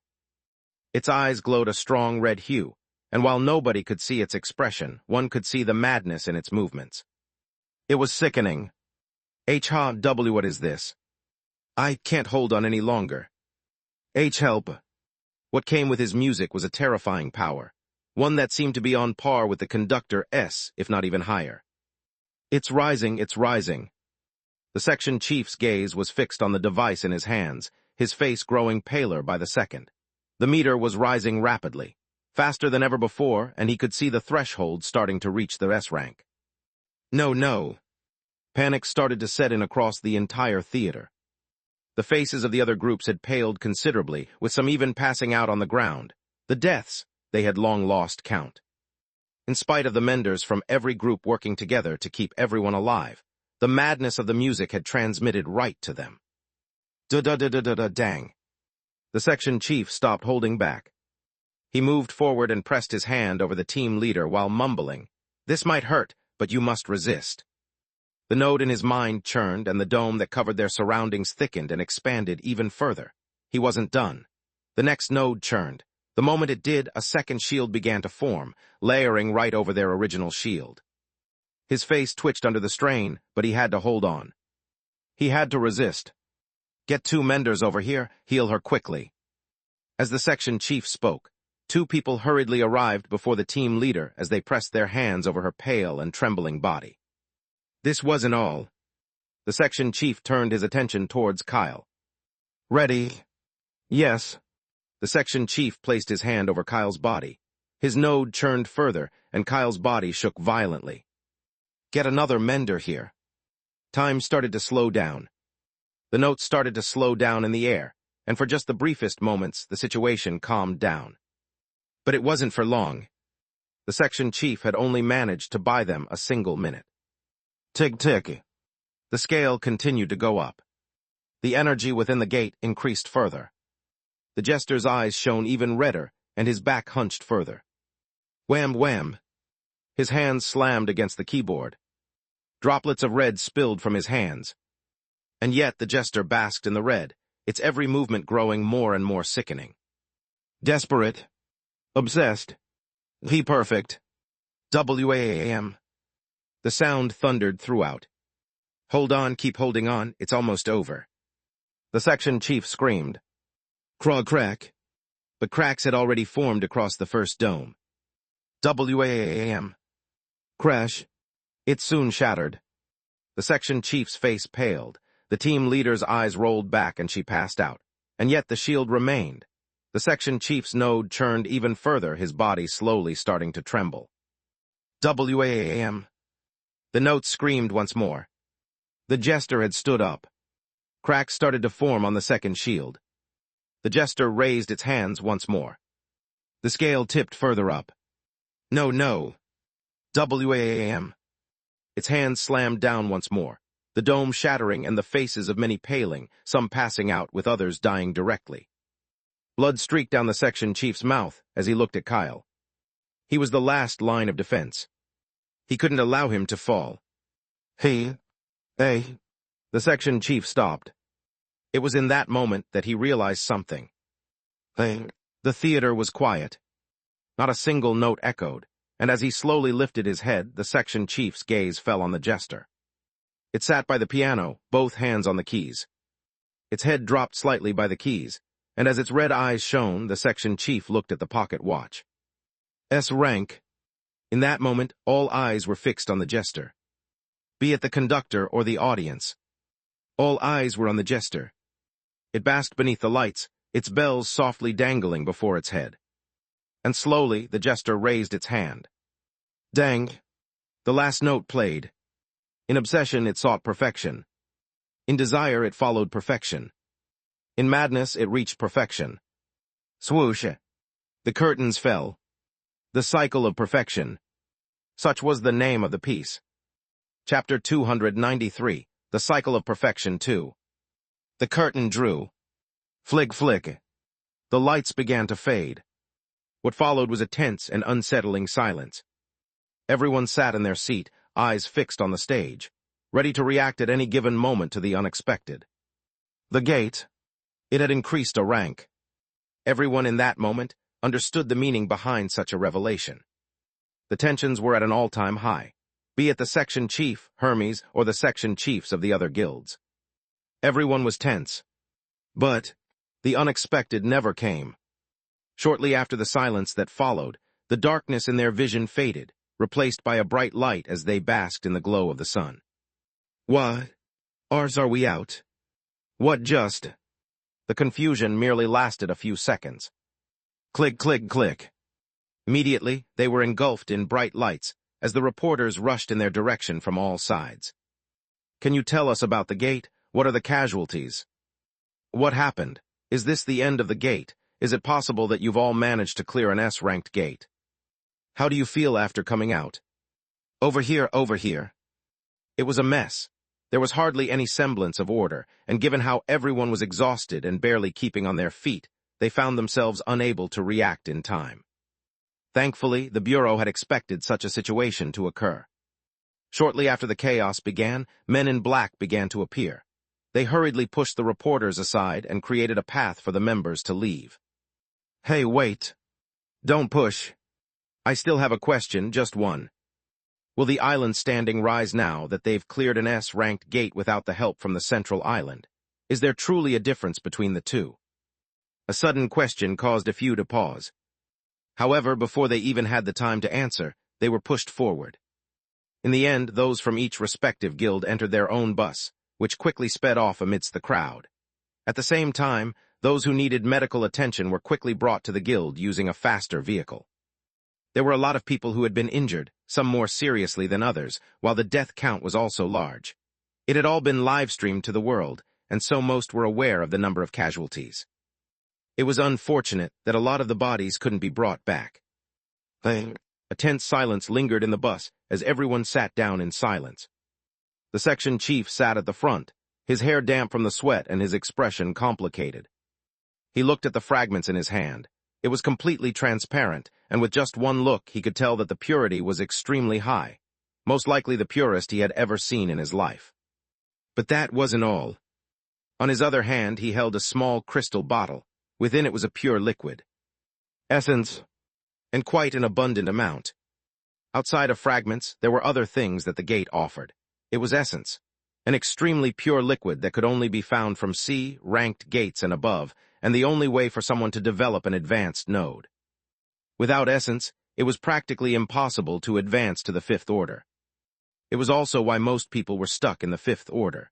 In order for one to collect essence, they needed to have a high clear rate in the gate, alongside collecting the right essence. Just like fragments, essences had attributes. Looking at the essence in his hand and seeing its lack of color, the section chief frowned. This was the first time he had ever seen something like this. Maybe it's because it's extremely pure. I'll go and check the attribute later. In all honesty, he was exhausted. He could feel his eyelids starting to droop. But despite all of this, he maintained his composure as he looked behind him. Everyone had practically passed out. His gaze hovered over to Clara for a brief moment before he shook his head. It was a mistake bringing her. Despite how great she usually was, today she was more of a burden than anything else. Of course, this was due to the unfortunate situation. But, looking at her, the section chief understood that she needed a long leave of absence before returning. Her trauma had only gotten worse. Suddenly, the bus came to a sudden stop. The section chief raised his head and looked to his right. A small house amid the greenery greeted his sight, and his heart sank. The time has come, I guess. He quietly stood up from his seat as the bus doors opened. Without waking up the others, he walked up towards the house while fixing his clothes. Eventually, he rang the doorbell as a woman appeared shortly after. Her face was red, and her makeup was completely smudged across her face. The section chief lowered his head.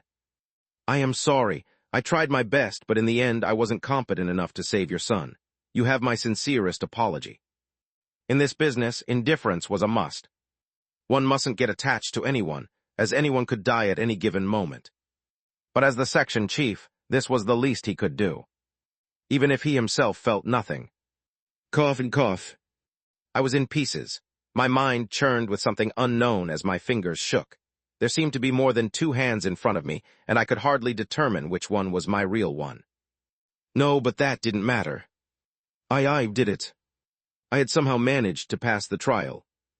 I felt exhausted, but at the same time, extremely relieved. This had been one of the things that had been pressing in my mind for as long as I could remember.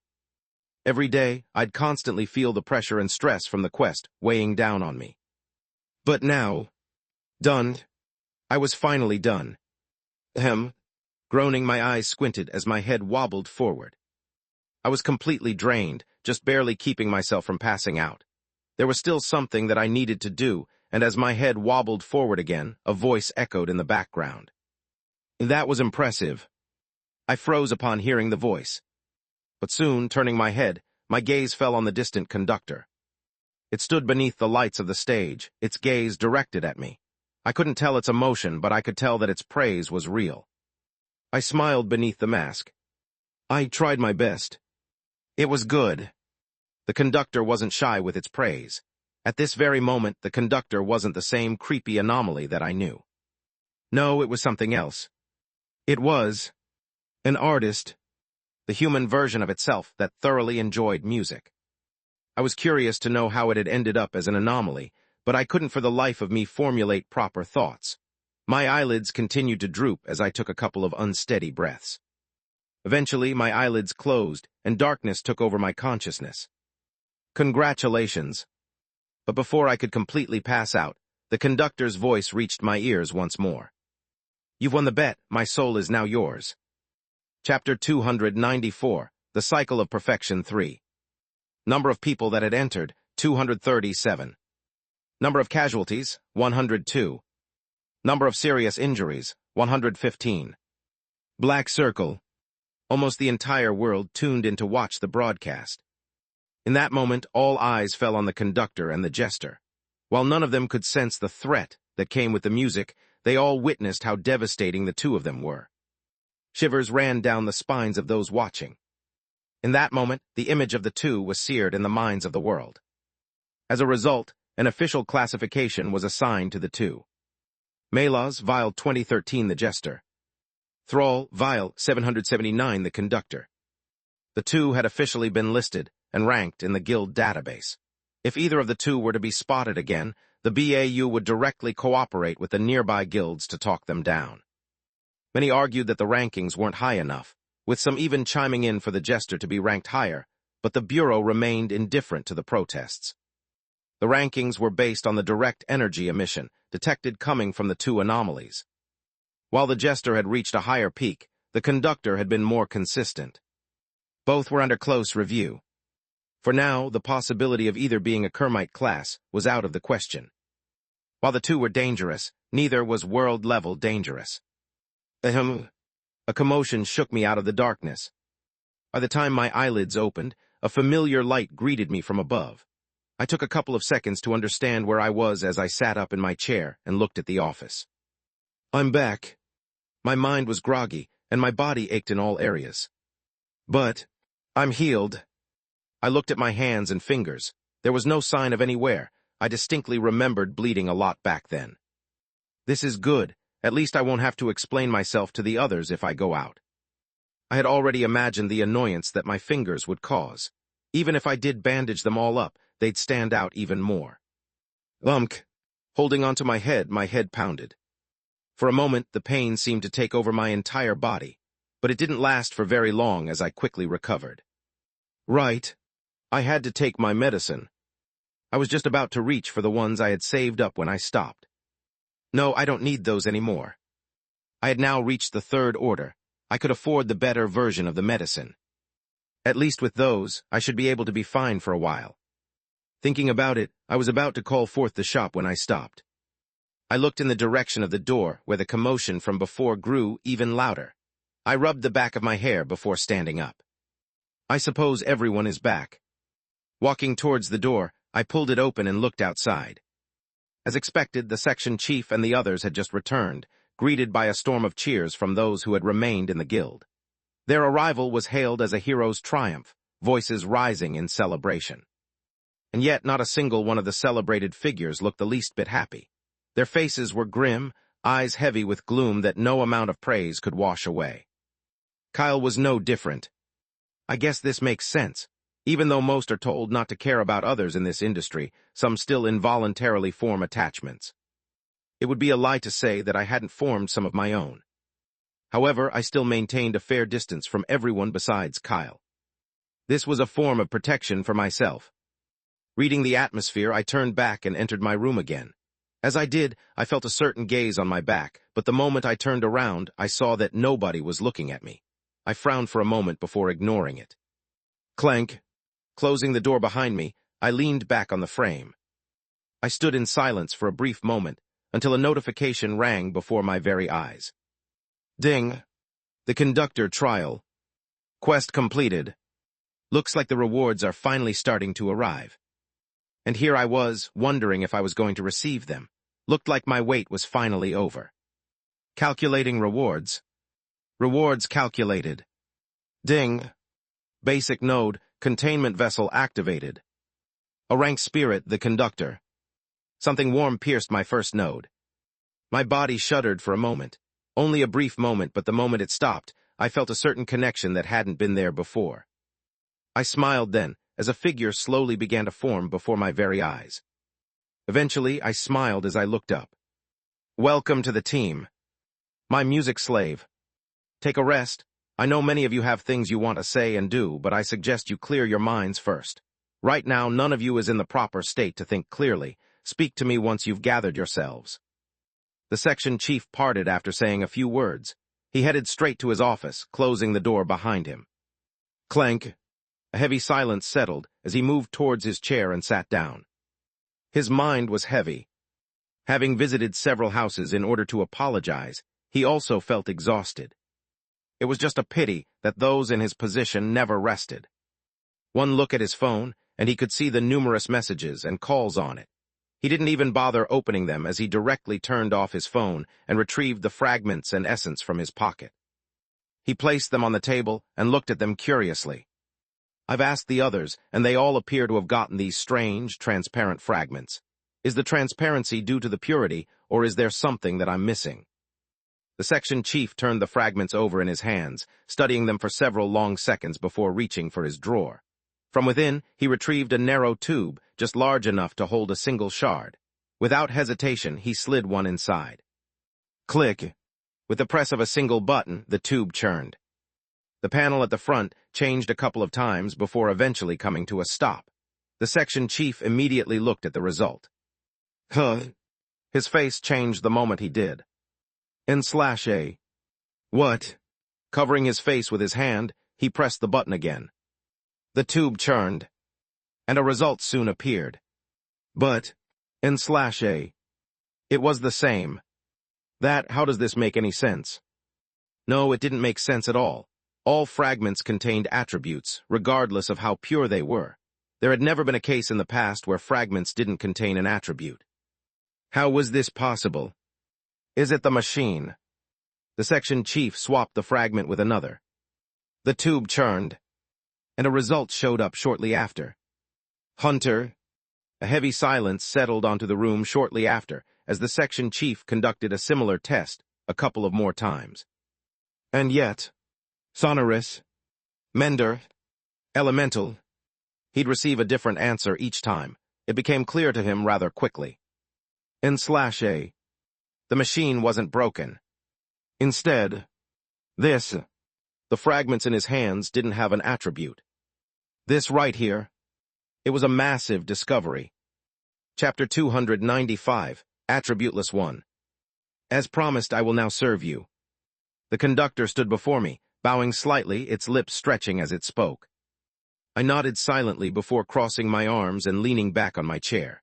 There were a lot of things that I wanted to ask it, But before any of that, I needed to check its profile as I turned on my laptop and opened up the app. Black small square basic node, containment vessel. Black small square basic node, trait transfer. Black small square intermediate node, anamnesis. Play button dreamwalker, conceptualization. Body morphosis. Play button Myrle, warden. Innocent giggle. Play button Mr. Jingles, illusionist. Play button the conductor, sonorous. As expected, there was no label for the conductor's skill. I was still too weak to see it. Not only that, but staring at the conductor in front of me, I could see that its presence was a lot less overwhelming than it was in the past. Has your power decreased because of me? Momentarily, yes. Momentarily. I suppose that if I get stronger, you'll also get stronger. Correct. Hearing the conductor's confirmation, I nodded slowly before continuing to lean back on the chair while musing over the situation. It was amidst such a situation that I finally took notice of something. I sat up while looking at the laptop. Innocent giggle. The instant I spoke the skill's name aloud, I froze. My expression shifted sharply as my gaze snapped toward the distant painting, where a familiar head slowly emerged. She cocked her head while staring at me. At the same time she extended her hand, the meaning behind her actions obvious. Chips, give them to me. I could only laugh bitterly at the sight of her. Well, I guess now that I've reached the third order, it only makes sense that I can see her skill. When I reached the fourth order, I was most likely going to see Mr. Jingles' skill tab.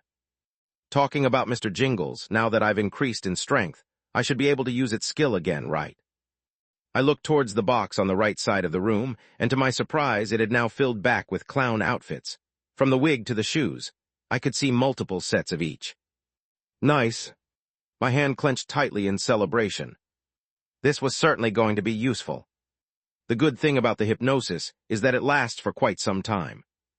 Even after some time had passed since I'd put myself under, the skill remained active.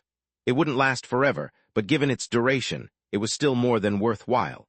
In case a similar scenario occurred, I planned on saving up one set of clothes to hypnotize myself. The main issue still was Myrle's skill. I didn't really know how to feel about it.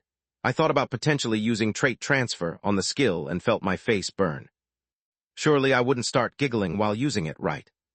At least the skill is useful. It could negate the effect of an anomaly for a brief moment of time. Suddenly, the conductor began to move. I lifted my head to see the conductor move before Myrle, who shrank back a little. She then looked at me. Help. I ignored her plight and just looked at the conductor. What was it trying to do? Flick. My phone suddenly flickered, and a clown appeared. Its eyes faced the direction of the conductor. What is this pervert doing? I looked at the clown. As if also sensing the clown, the conductor turned its attention towards it. The screen flickered back to black, but with a single wave of the conductor's hand, the screen flickered back on, and Mr. Jingles appeared in it, looking somewhat panicked. The conductor's face squinted further. As if not enough, it suddenly turned its head to face the corner of the room where a certain shadow appeared. The moment the conductor's gaze fell on the shadow, it trembled. What sort of situation is this? Taking a look at everyone, it was clear that they were all intimidated by the conductor's presence. But it made sense. The conductor was in a ranked anomaly. Even though its strength was suppressed, it was still stronger than the others. Eventually, the shadow began to rise up from the ground as the Dreamwalker appeared. It didn't even look my way. I guess it's still somewhat annoyed by me. I looked at its loyalty points, 57. It was neither horrible nor bad, but it had been higher. The deaths it had sustained in the Hourglass Gate were the biggest contributor to its fall. Still, that was besides the point. Looking at everyone present, and then the conductor, I was curious to see what it was planning on doing. And soon, the conductor turned its attention towards me. Although its eyes were closed, I could feel a certain something in its expression as I felt my skin rise for a second. Wait, I had a sudden bad feeling. Cello. The conductor pointed at the Dreamwalker. Vocals. The conductor pointed at Myrle. Electrics. The conductor pointed at Mr. Jingles. And the conductor then pointed at me. Piano. I opened my mouth, but found the words leaving my body as Myrle, Mr. Jingles, and even the Dreamwalker all looked at me while secretly shaking their heads, stopping at the exact moment the conductor looked at them. I swallowed silently while turning my attention towards the conductor as it moved closer to me, pressing its hand on the table. You've got the makings of a great band. With your piano and my conducting skill, we can create something incredible. Leaning its body closer to me, the conductor's lips stretched further. Its voice whispered shortly after, "We'll be able to create something even grander than what we've just created, something that can take over the entire world. We'll create an even more perfect piece, something that will be remembered for years to come. Not bad, right?" A tense silence followed right after as I looked at the conductor. From the corner of my eye, I could see the others all looking at me. I bit my lips. I imagined the grand scenario that the conductor had created. A large stage. Thousands of people. Myrle standing by the microphone, the clown controlling the lights and electronics, the Dreamwalker moving the cello, the conductor at the center, and me at the piano. I could see it all. My heart raced at the scenario as the conductor's voice whispered in the air once more, its voice filled with temptation. "What do you say? I can help you achieve such a dream. Give me the order and I'll do it." Taking a deep breath, I looked at the conductor. The stares coming from the others grew even more intense. But I paid them no mind. I continued to imagine the scenario. Thousands, if not millions, all tuning in to watch me, all eventually killing themselves as we played. Blood spilling everywhere. Myrle giggling at the sight, guilds putting me on a hit list.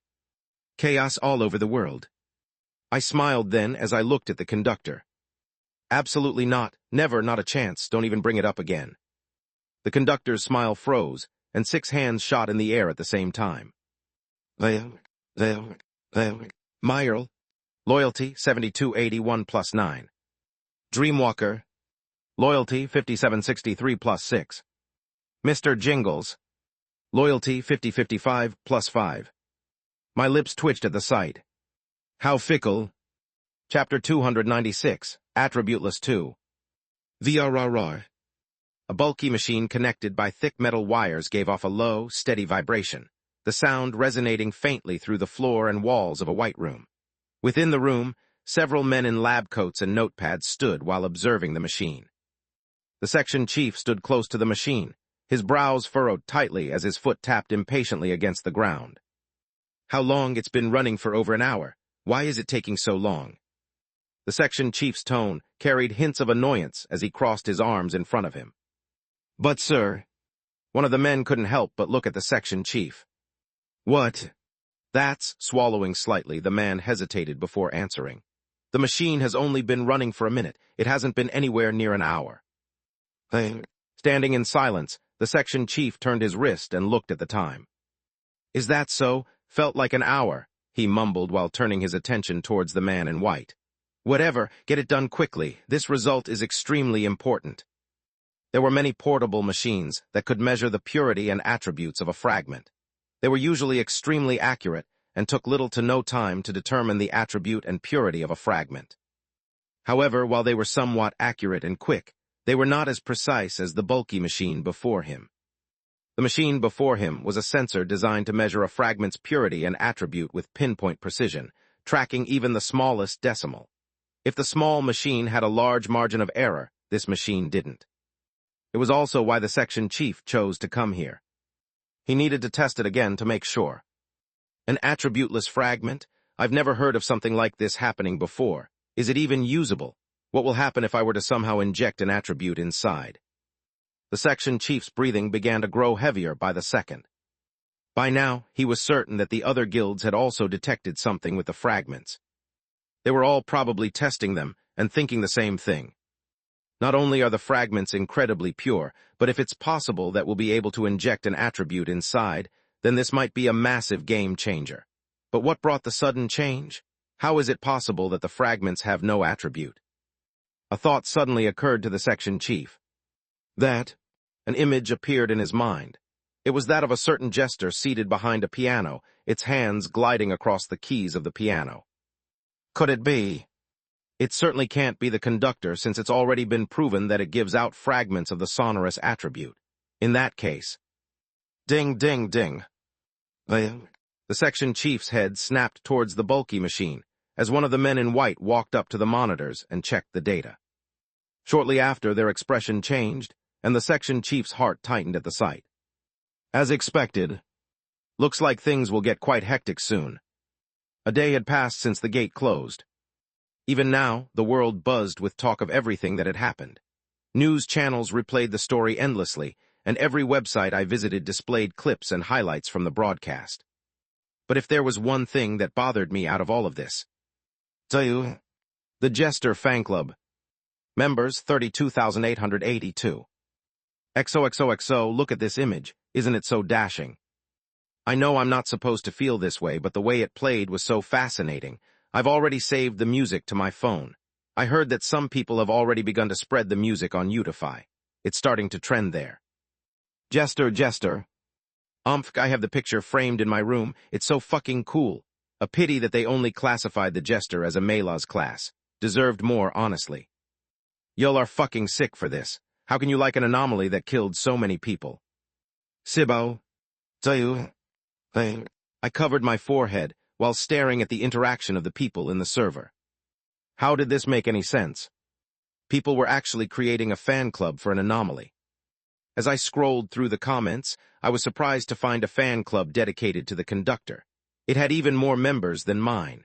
That's when I noticed there were numerous fan clubs for other anomalies as well. I really didn't know how to feel about this. I wasn't even surprised by the fact that something like this had occurred. Be it this world or my previous world, people always tended to celebrate sick and twisted things. At one point, it became a trend to support a certain serial killer. But I guess this part makes sense. I looked at the music charts. 97, Dance of Death N.A. Dance of Death ranked 97. They had changed the name and hadn't included the name of the artist. But it was clear from the moment that I played the music that it was the same exact one that I had played in the trial. This is ridiculous. Just thinking about how much money I was losing out on this was giving me a headache. No, whatever, I'll just focus on creating games. Thinking about the games, my heart raced. Now that I had the conductor with me, I could elevate my games to another level. It had become extremely clear that the recording was no longer cutting it. I needed an upgrade, and what better upgrade than the artist itself? Yeah, I think it's about time that I start to think about creating my next game. It had been a while since the guild had provided me with the resources and VR equipment. I needed to show them some progress soon, otherwise they'd think I was wasting time. I've got my music, I've got my equipment, I've got my studio. The only thing I'm missing is some employees who can work with me. The ones I worked with in my previous game were pretty good. I should contact them and see if they're willing to work with me on my VR game. From what I know, they seem to know more about me on the virtual reality system. They might help me out a bit. I didn't waste any time. Taking out my phone, I quickly typed out a message to them. I mentioned working together with them again, and potentially hiring them full-time. Once I was done sending the message, I quickly sent it. Done, next I should check out how my games are. A certain commotion drew me out of my thoughts. It seemed to be coming from the main hall. Curious, I walked over and pushed the door open. That was when I found myself looking at a blond man in sunglasses, his bright smile contrasting sharply with the icy stares of nearly everyone in the room. Unbothered, he continued to walk before finally spotting the ones he was looking for. His steps moved faster. Eventually, he stopped before Zoe and Kyle as he slowly removed his sunglasses. You too. A large smile marred his features as he looked at two of them while waving some papers. Pack up your stuff. You're moving to the main island with me. Chapter 297, Poaching 1. The commotion was loud. It drew the attention of everyone present. Along with the commotion, however, was a strange tension that spread throughout as Hermes stopped before a certain cubicle and removed his sunglasses. It's been a while, you two. He waved a couple of papers in his hand before tossing them on the desk. You can start packing your things. I've secured positions for both of you in the Arithmus Guild, one of the best you can get into, just a notch below the Big Five. Immediately, the place fell silent. Several eyes widened at the sight of the papers. It had to be noted that while most king-grade guilds were all extremely powerful, there were still levels to them. The absolute best of all the king-grade guilds were known as the Big Five, and they were all located on the central island. On the other hand, there existed the Oak Circle, which ranked the next 20 best guilds. The Arithmus was one such guild. I've talked to the guild master there, and if the two of you can perform well in the new guild, you'll be able to get promoted to one of the big five. Oh, and should I mention that your salaries will also be boosted? Naturally, the guild will also be compensated for this. As he said those words, Herm turned his attention towards the distance where a certain figure suddenly walked in, his expression unusually calm. Section Chief. Hermes bowed slightly. I was just talking with Kyle and Zoe about the offer. As you know, this is legal practice within the circle, and I hope you're not here to stop it. I'm not. The section chief replied calmly. If you wish to scout them, then you're free to do so. However, I would have liked it if you didn't do it so openly. The section chief's gaze fell on the numerous people who had gathered. Hermes smiled then. That wasn't an accident. He looked around. I made sure all of you saw this so that, one day in the future, if you somehow become as capable as the two of them, I can come to you with the same offer. Having once been a part of this guild, I have special ties to it. I want to make sure all my juniors succeed. Herm's words immediately drew a commotion. The section chief's calm expression started to crumble, his brows furrowing tightly. This. Oh, right. Hermes once again set his attention towards the section chief. I was previously talking about guild compensation. Here, as the official offer from the Arithmus Guild. Hermes handed a couple of papers to the section chief. 55 million each. The place fell silent again, the eyes of several widening in shock at the sum presented by Hermes. The guild is willing to pay that much for the two of them. That would be 110 million in total. Amongst the transfer prices, while it won't place them near the top, it still places them quite high. I dare say that their value will remain like this or even lower if they remain here.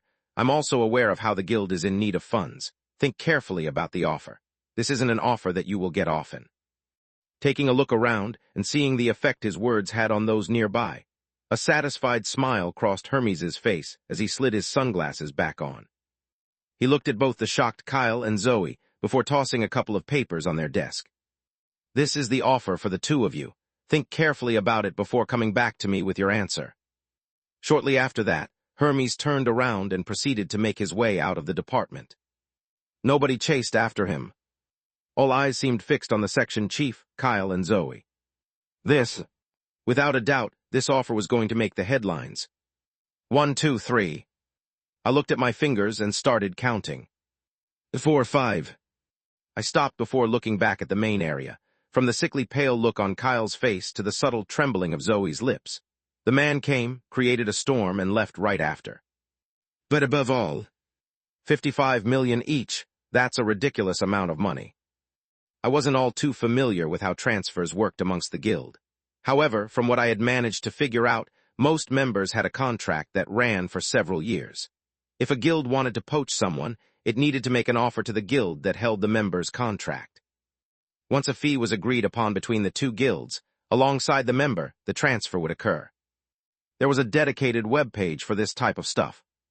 And as expected, official, Arithmus has made an official bid of 110 million for two key members of Queen Grade Guild, Severed Stars.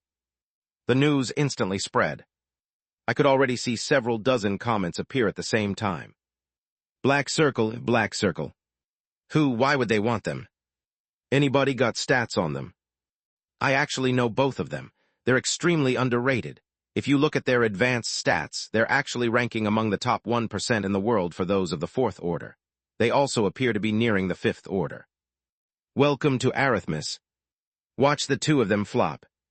I'm sorry, but of all the people you could have chosen to buy, you chose these two from some random island. What about Charles Mallark? He may be a bit more expensive, but he's more proven than they. Black Circle, Black Circle. The comments were ruthless. It was quite obvious that a lot of them came from fans of rival guilds, but there were a lot of them. They overwhelmed the entire place, especially since the Arithmus Guild appeared to be a very popular guild. I didn't know things were like this with guilds. Thank God I'm a relatively unknown person. No, wait.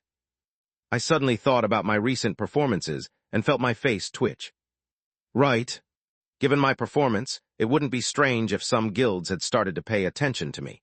I would have previously liked it, given that I'd be paid good money, but after seeing all of the comments, I wasn't so sure anymore.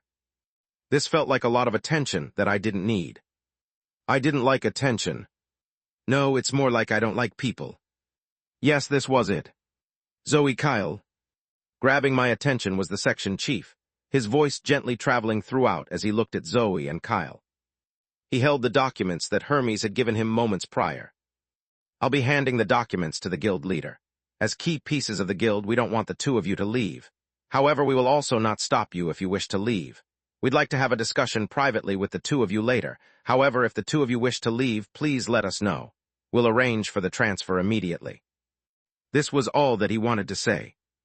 Shortly after that, he turned around and left, leaving the entire room in a tense silence. Eventually, all eyes fell on Kyle and Zoe, as the two blankly stared at the papers before them. So, I mumbled, staring at the two of them. What will you choose? Chapter 298, Poaching 2. The sun shone bright in Malavia. A nice breeze wafted through. Hermes sat by a metal chair, calmly enjoying a cup of coffee. It's been a while since I've been to this place. The coffee tastes just as bad as I remembered. He looked at the sign above the cafe. Sweet coffee. It was the place he used to frequent in his younger days. It was also the section chief's favorite place.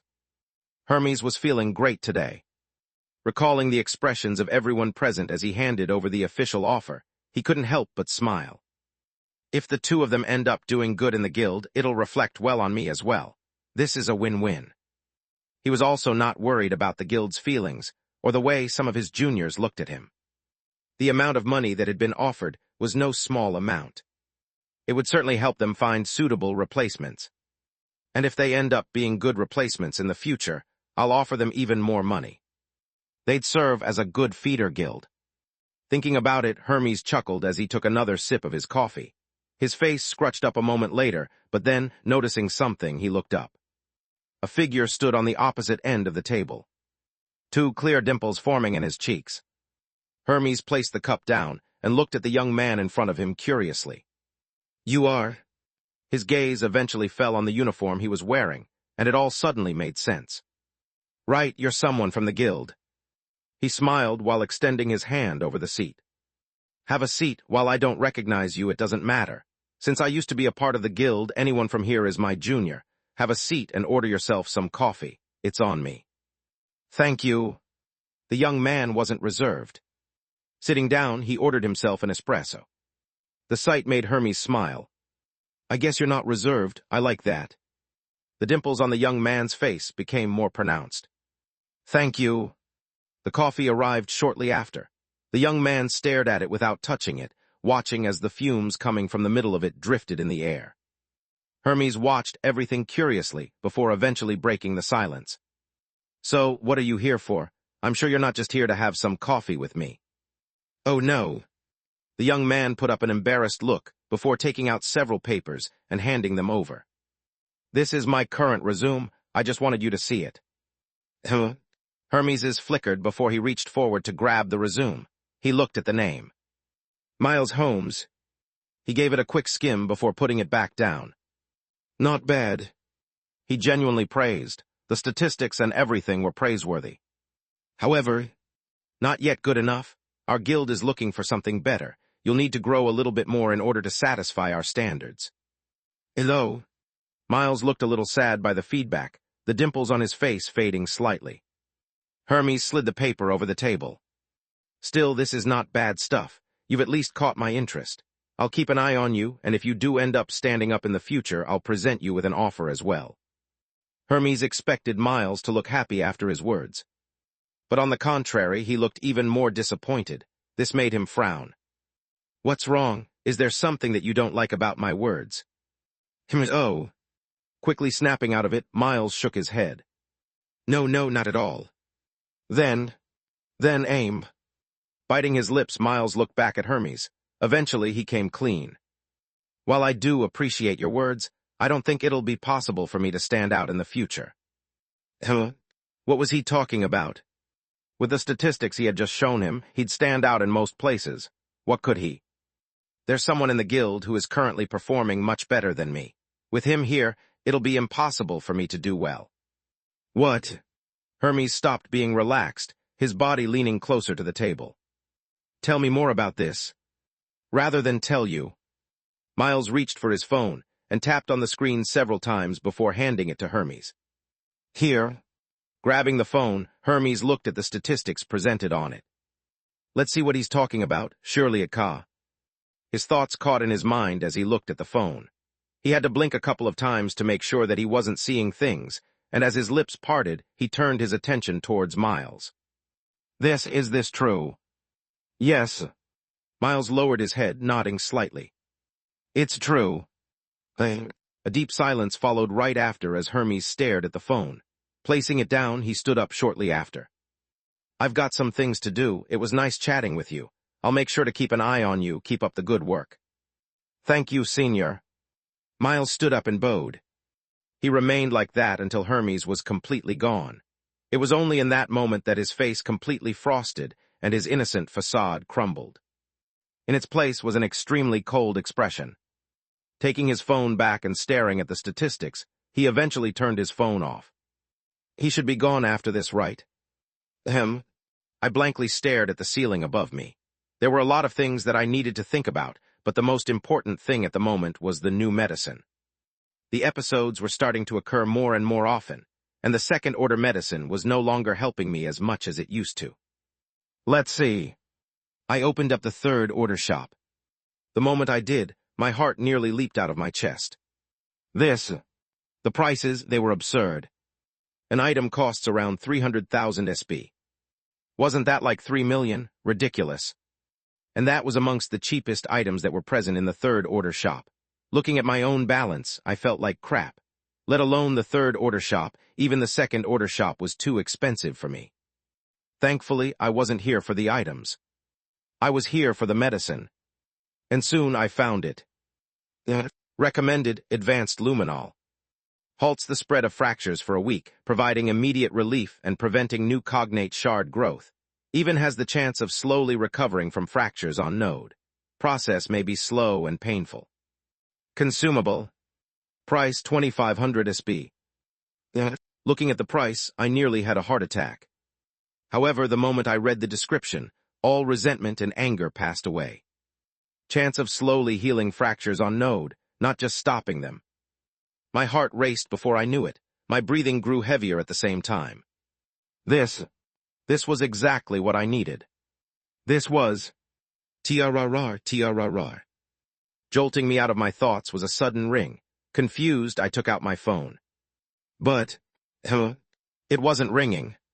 Then... my expression changed as I took out another phone, an old flip phone. Seeing it vibrate in my hand, for just a moment I forgot how to breathe. Oh shit. Chapter 299, the second call 1. TRR. The phone buzzed against the desk, the sound rattling far louder than it should have in the silence of my room. I stared at it. The screen glowed faintly in the dark, illuminating the words. Unknown caller. My throat tightened. I stopped breathing for a moment, staring at the phone as the hair on my arm slowly rose. It's that thing again. This was the second time that the phone rang. Second of 3. I was supposed to receive 3 calls. I recalled what had happened in the previous call and closed my eyes.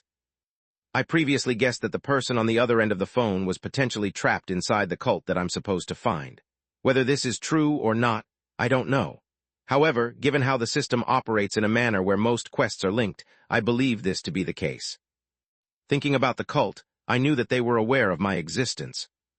It was also for this reason that I always stayed at the guild and hardly went out. This was the safest place for me to be in. But I also knew that the deadline for the quest was fast approaching. TRR. Hearing the phone ring again, I took a deep breath and reached for the drawer, taking out a pen and paper. I'll take note of everything that is said. TRR. The phone rang for the 3rd time. I took another breath, trying my best to calm myself. My hand hovered over the phone, my fingers trembling slightly. But then, click, I answered. The line connected, and the temperature of the room dropped. At first, there was nothing. No sound, no breath, not even the faint static I had come to expect. Only silence. A silence so still it made the room feel emptier than before. And then, I moved. The voice. It was quieter than last time, almost in a whisper. However, on close attention, I could hear the strain in the voice. My chest grew heavier. I started to feel out of breath. I don't know if that was smart, but I couldn't stay there. I had to get out. I'm in a corridor now. The surroundings started to change. The walls of the office suddenly started to compress together. The walls, the same, concrete, rough, cold, they press in close, narrower than before. The ground is wet. I can hear droplets coming from above. Drip, drip. I looked up. Droplets of water suddenly started to drip from above. I can't see far. There are lights here, but they don't stay steady. Flick, flick. The lights above me started to morph. They grew dimmer and started to flicker. Alongside the flickering, my shadows started to flicker. I think they're fluorescent, but they don't hum like they should. They flicker like they're gasping. Flick, flick. The table in front of me faded, and before I knew it, I was standing. A long corridor stretched before me. The line grew quiet for a moment, as my feet started to move on their own. I felt a certain sense of weakness as I walked. Taking a single step forward made me feel drained. Eventually, I stopped. My head turned. I see a marking carved into the wall. A symbol appeared on the wall. They looked, weird. I can't describe it. The markings appear to be faded. My hand reached onto the wall, feeling its coarse yet moist texture. They twist inward, but they're jagged, uneven, broken in places as if someone carved them in a hurry. My hand continued to trace over the markings. Slowly, I started to feel something. An image appeared in my mind. They don't look like patterns, I can't tell, something like eyes. They look like eyes, yes, eyes that never close, that never look away. I suddenly forgot how to breathe. Looking around me, it suddenly felt as though several dozen eyes were staring down at me from all directions, plastered on every wall of the corridor. The temperature dropped further. My breathing grew rougher as my feet moved on their own. Leaves, I need to leave before it's too late, ha. Bah thump. A loud drumming echoed in my mind. The walls around me started to enclose. I think they moved the eyes they're moving. The eyes all over the walls started to move. I started to feel even weaker. I need to hurry, I need to leave this place. Where is the exit? Where is the exit? The voice grew more desperate. I felt the sense of desperation vividly in my chest. I, too, started to feel the same way. It smells. Suddenly, my nose scrunched up. A certain smell started to linger in the surroundings. It smells like iron, like rust. No, not quite. Or maybe not rust, there's another smell. Present rot, where the hell am I want to go home. The voice grew more desperate. I felt that desperation, each step taking me deeper into the corridor. The eyes continued to follow me wherever I went. And soon, I heard it. The loud sound of a step. In that moment, my entire body froze as a cold chill swept over my body. The breathing in my ear grew heavier and heavier. Before I knew it, my breathing started to sync with the one on the phone as I slowly turned my head. And then, the phone came to a sudden end. Almost as if everything had been my imagination, I found myself back in my own room, sitting on my chair, dazedly staring at the wall in front of me. If not for the fact that my entire body was soaked in sweat, and the log present on the flip phone in front of me, I would have truly believed it was all fake. But it was all vivid in my mind, and I didn't spare a single second to think about the situation before taking the pen and paper and writing everything down. From the smells to the visuals, including the weird eye symbols. I noted everything down. That was until I reached the last part. I thought about the moment when I felt the figure behind me. Who was that? Did they get the person on the phone? Even now, I felt a cold chill just thinking about it. No, that's not what's most important. I looked at the notes in front of me, trying my best to calm my trembling hand. I compared them to the ones that I had made during the first call and summarized everything in my mind. If we go on the assumption that this is a clue to the location of the headquarters of the cult branch in Malavia Island, then I can narrow down the scope quite a bit since it's on this island. So, if we take that assumption into account and look at the notes, I can determine that the location of the hideout is somewhere underground. So, somewhere underground in this island. I leaned back on the chair while staring at the notes. While the scope of the search had been narrowed, this was still far too vague. Thankfully, this wasn't the only clue. Smell of rust and rotten, wet too. I took in all the information in my mind and grabbed hold of a map. For it to be wet, maybe the hideout is within the sewage system. I thought for a moment before frowning and leaning back. This felt like a plausible conclusion, however it was still too vague. I also don't know if I'll smell such a strong scent of iron from the sewage system. This might be below some sort of iron factory, or something of the sort. I began to search for several things on the browser. Eventually, I received multiple results. There are about 5 metal factories on the island. All of them are located on the outskirts. In that sense, maybe I should go and check them out when I have time. Still, this still felt like I was on a wild goose chase. The information is still vague. I'll need to do more research before deciding. I then thought about the eye symbol that was on the wall. Pursing my lips, I grabbed the pen and started to scribble the eye on the paper. Tapping the paper several times, I dropped the pen and took out my phone. Let's see if there's something in the guild registry. Since I was now a squad leader, I had a clearance grade of I. This meant that I could access the database that most regular members couldn't. And as I began to search for the I, something popped up eventually. And it was almost identical. I don't feel so good about this. I felt a sinking feeling while staring at the symbol. One that wasn't very good. Chapter 300, The Second Call 2. Millwall Steel Production. A single name appeared in my research. Studying the symbol in the logo and comparing it to the one I glimpsed during the call, I noticed an almost uncanny resemblance. It's without a doubt the same. The issue is whether it means the same thing. I thought back to the numerous eyes that stared around me from all directions. Now, why would such a symbol be inscribed all over a corridor? Was what I was seeing truly what was being described on the call? Or was that just my own imagination playing tricks on me? Though it felt as if I had been transported into that strange corridor, even taking the place of the person on the phone, the truth was that I had never left my office. It was all essentially in my mind. However, let's just go on the assumption that it's this symbol.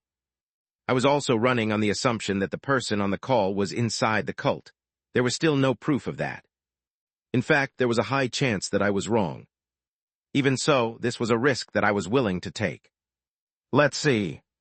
I started to research the company. So they're a rather big company that runs mainly in Malavia Island. Not only that, but they've got 4 plants on the island. The information regarding the company was quite interesting. They were a multi-billion-dollar corporation that had only been established for 20 years. While Malavia Island wasn't exactly very big, it still housed 5 million people. It was rich in ores and coal. Essentially, it was the perfect place for steel production. Exploiting this, Millwall grew their company to what they were now. From the articles written, they appeared to be trying to expand their business outside of the island. There didn't seem to be anything strange with the company at a glance. Of course, that's how it usually works with stuff like this. As if the company would look suspicious. That'd make my life way easier. Still, it says that they have 4 plants. I checked the map and soon groaned. They're all pretty far. They were all located in Zone 9, which was on the outskirts of the very island, practically near the edge. I had yet to be there, but from what I had heard, it was the worst zone within the city. It was filled with factories and terrible areas. In short, a zone that I should avoid unless I work there. I groaned while thinking about it. Although I didn't want to go, I knew that I'd have to go there eventually.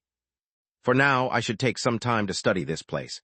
There's no guarantee that it's the place that I'm looking for, but there's no way the symbol is a coincidence. Tapping onto the paper in front of me, I circled a couple of points.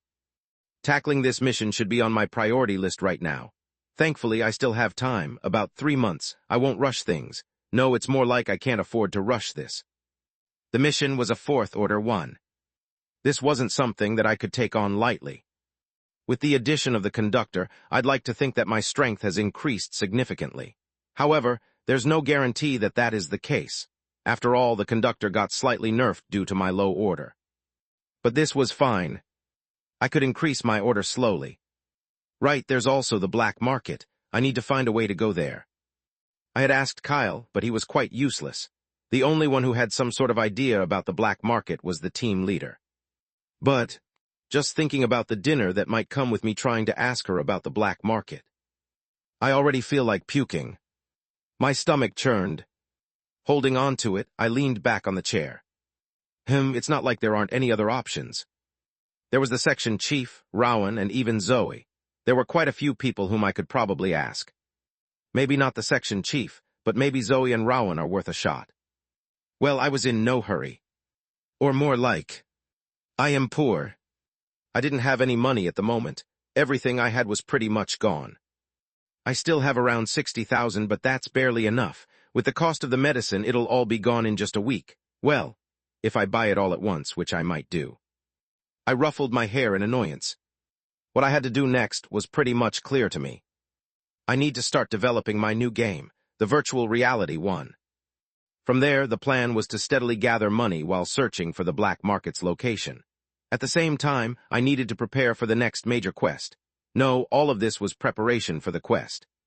That quest, I'm sure of it. I was going to be the first major turning point of my journey in this world. Whatever was waiting for me after the quest, I had a feeling that it was going to be big. Big enough to overturn everything that I had been doing. This was why I couldn't rush it. I needed to be extremely careful and plan my next course of action carefully. That being said, I should probably rest for now. I put the pen and paper away. The same was for the laptop. I had experienced quite a lot over the past few days. It wasn't good for me to obsess over the situation. Rather, I'd probably collapse before I'd find a solution. I've got time. Mumbling quietly to myself, I walked up to the door and yawned. Not much, but I've got time. How are you faring? Walking into a small room, the section chief's attention turned to the young girl sitting by a metal table, her head lowered. Despite the section chief's words, she didn't say a single thing and remained quiet. Just one look at her disheveled appearance was enough to tell about her current condition. Staring at her, the section chief sighed and sat opposite her. At the same time, he tossed a couple of papers on the table. Just so you know, I don't blame you for what happened at the gate. It was my fault for sending you in when you're not completely healed.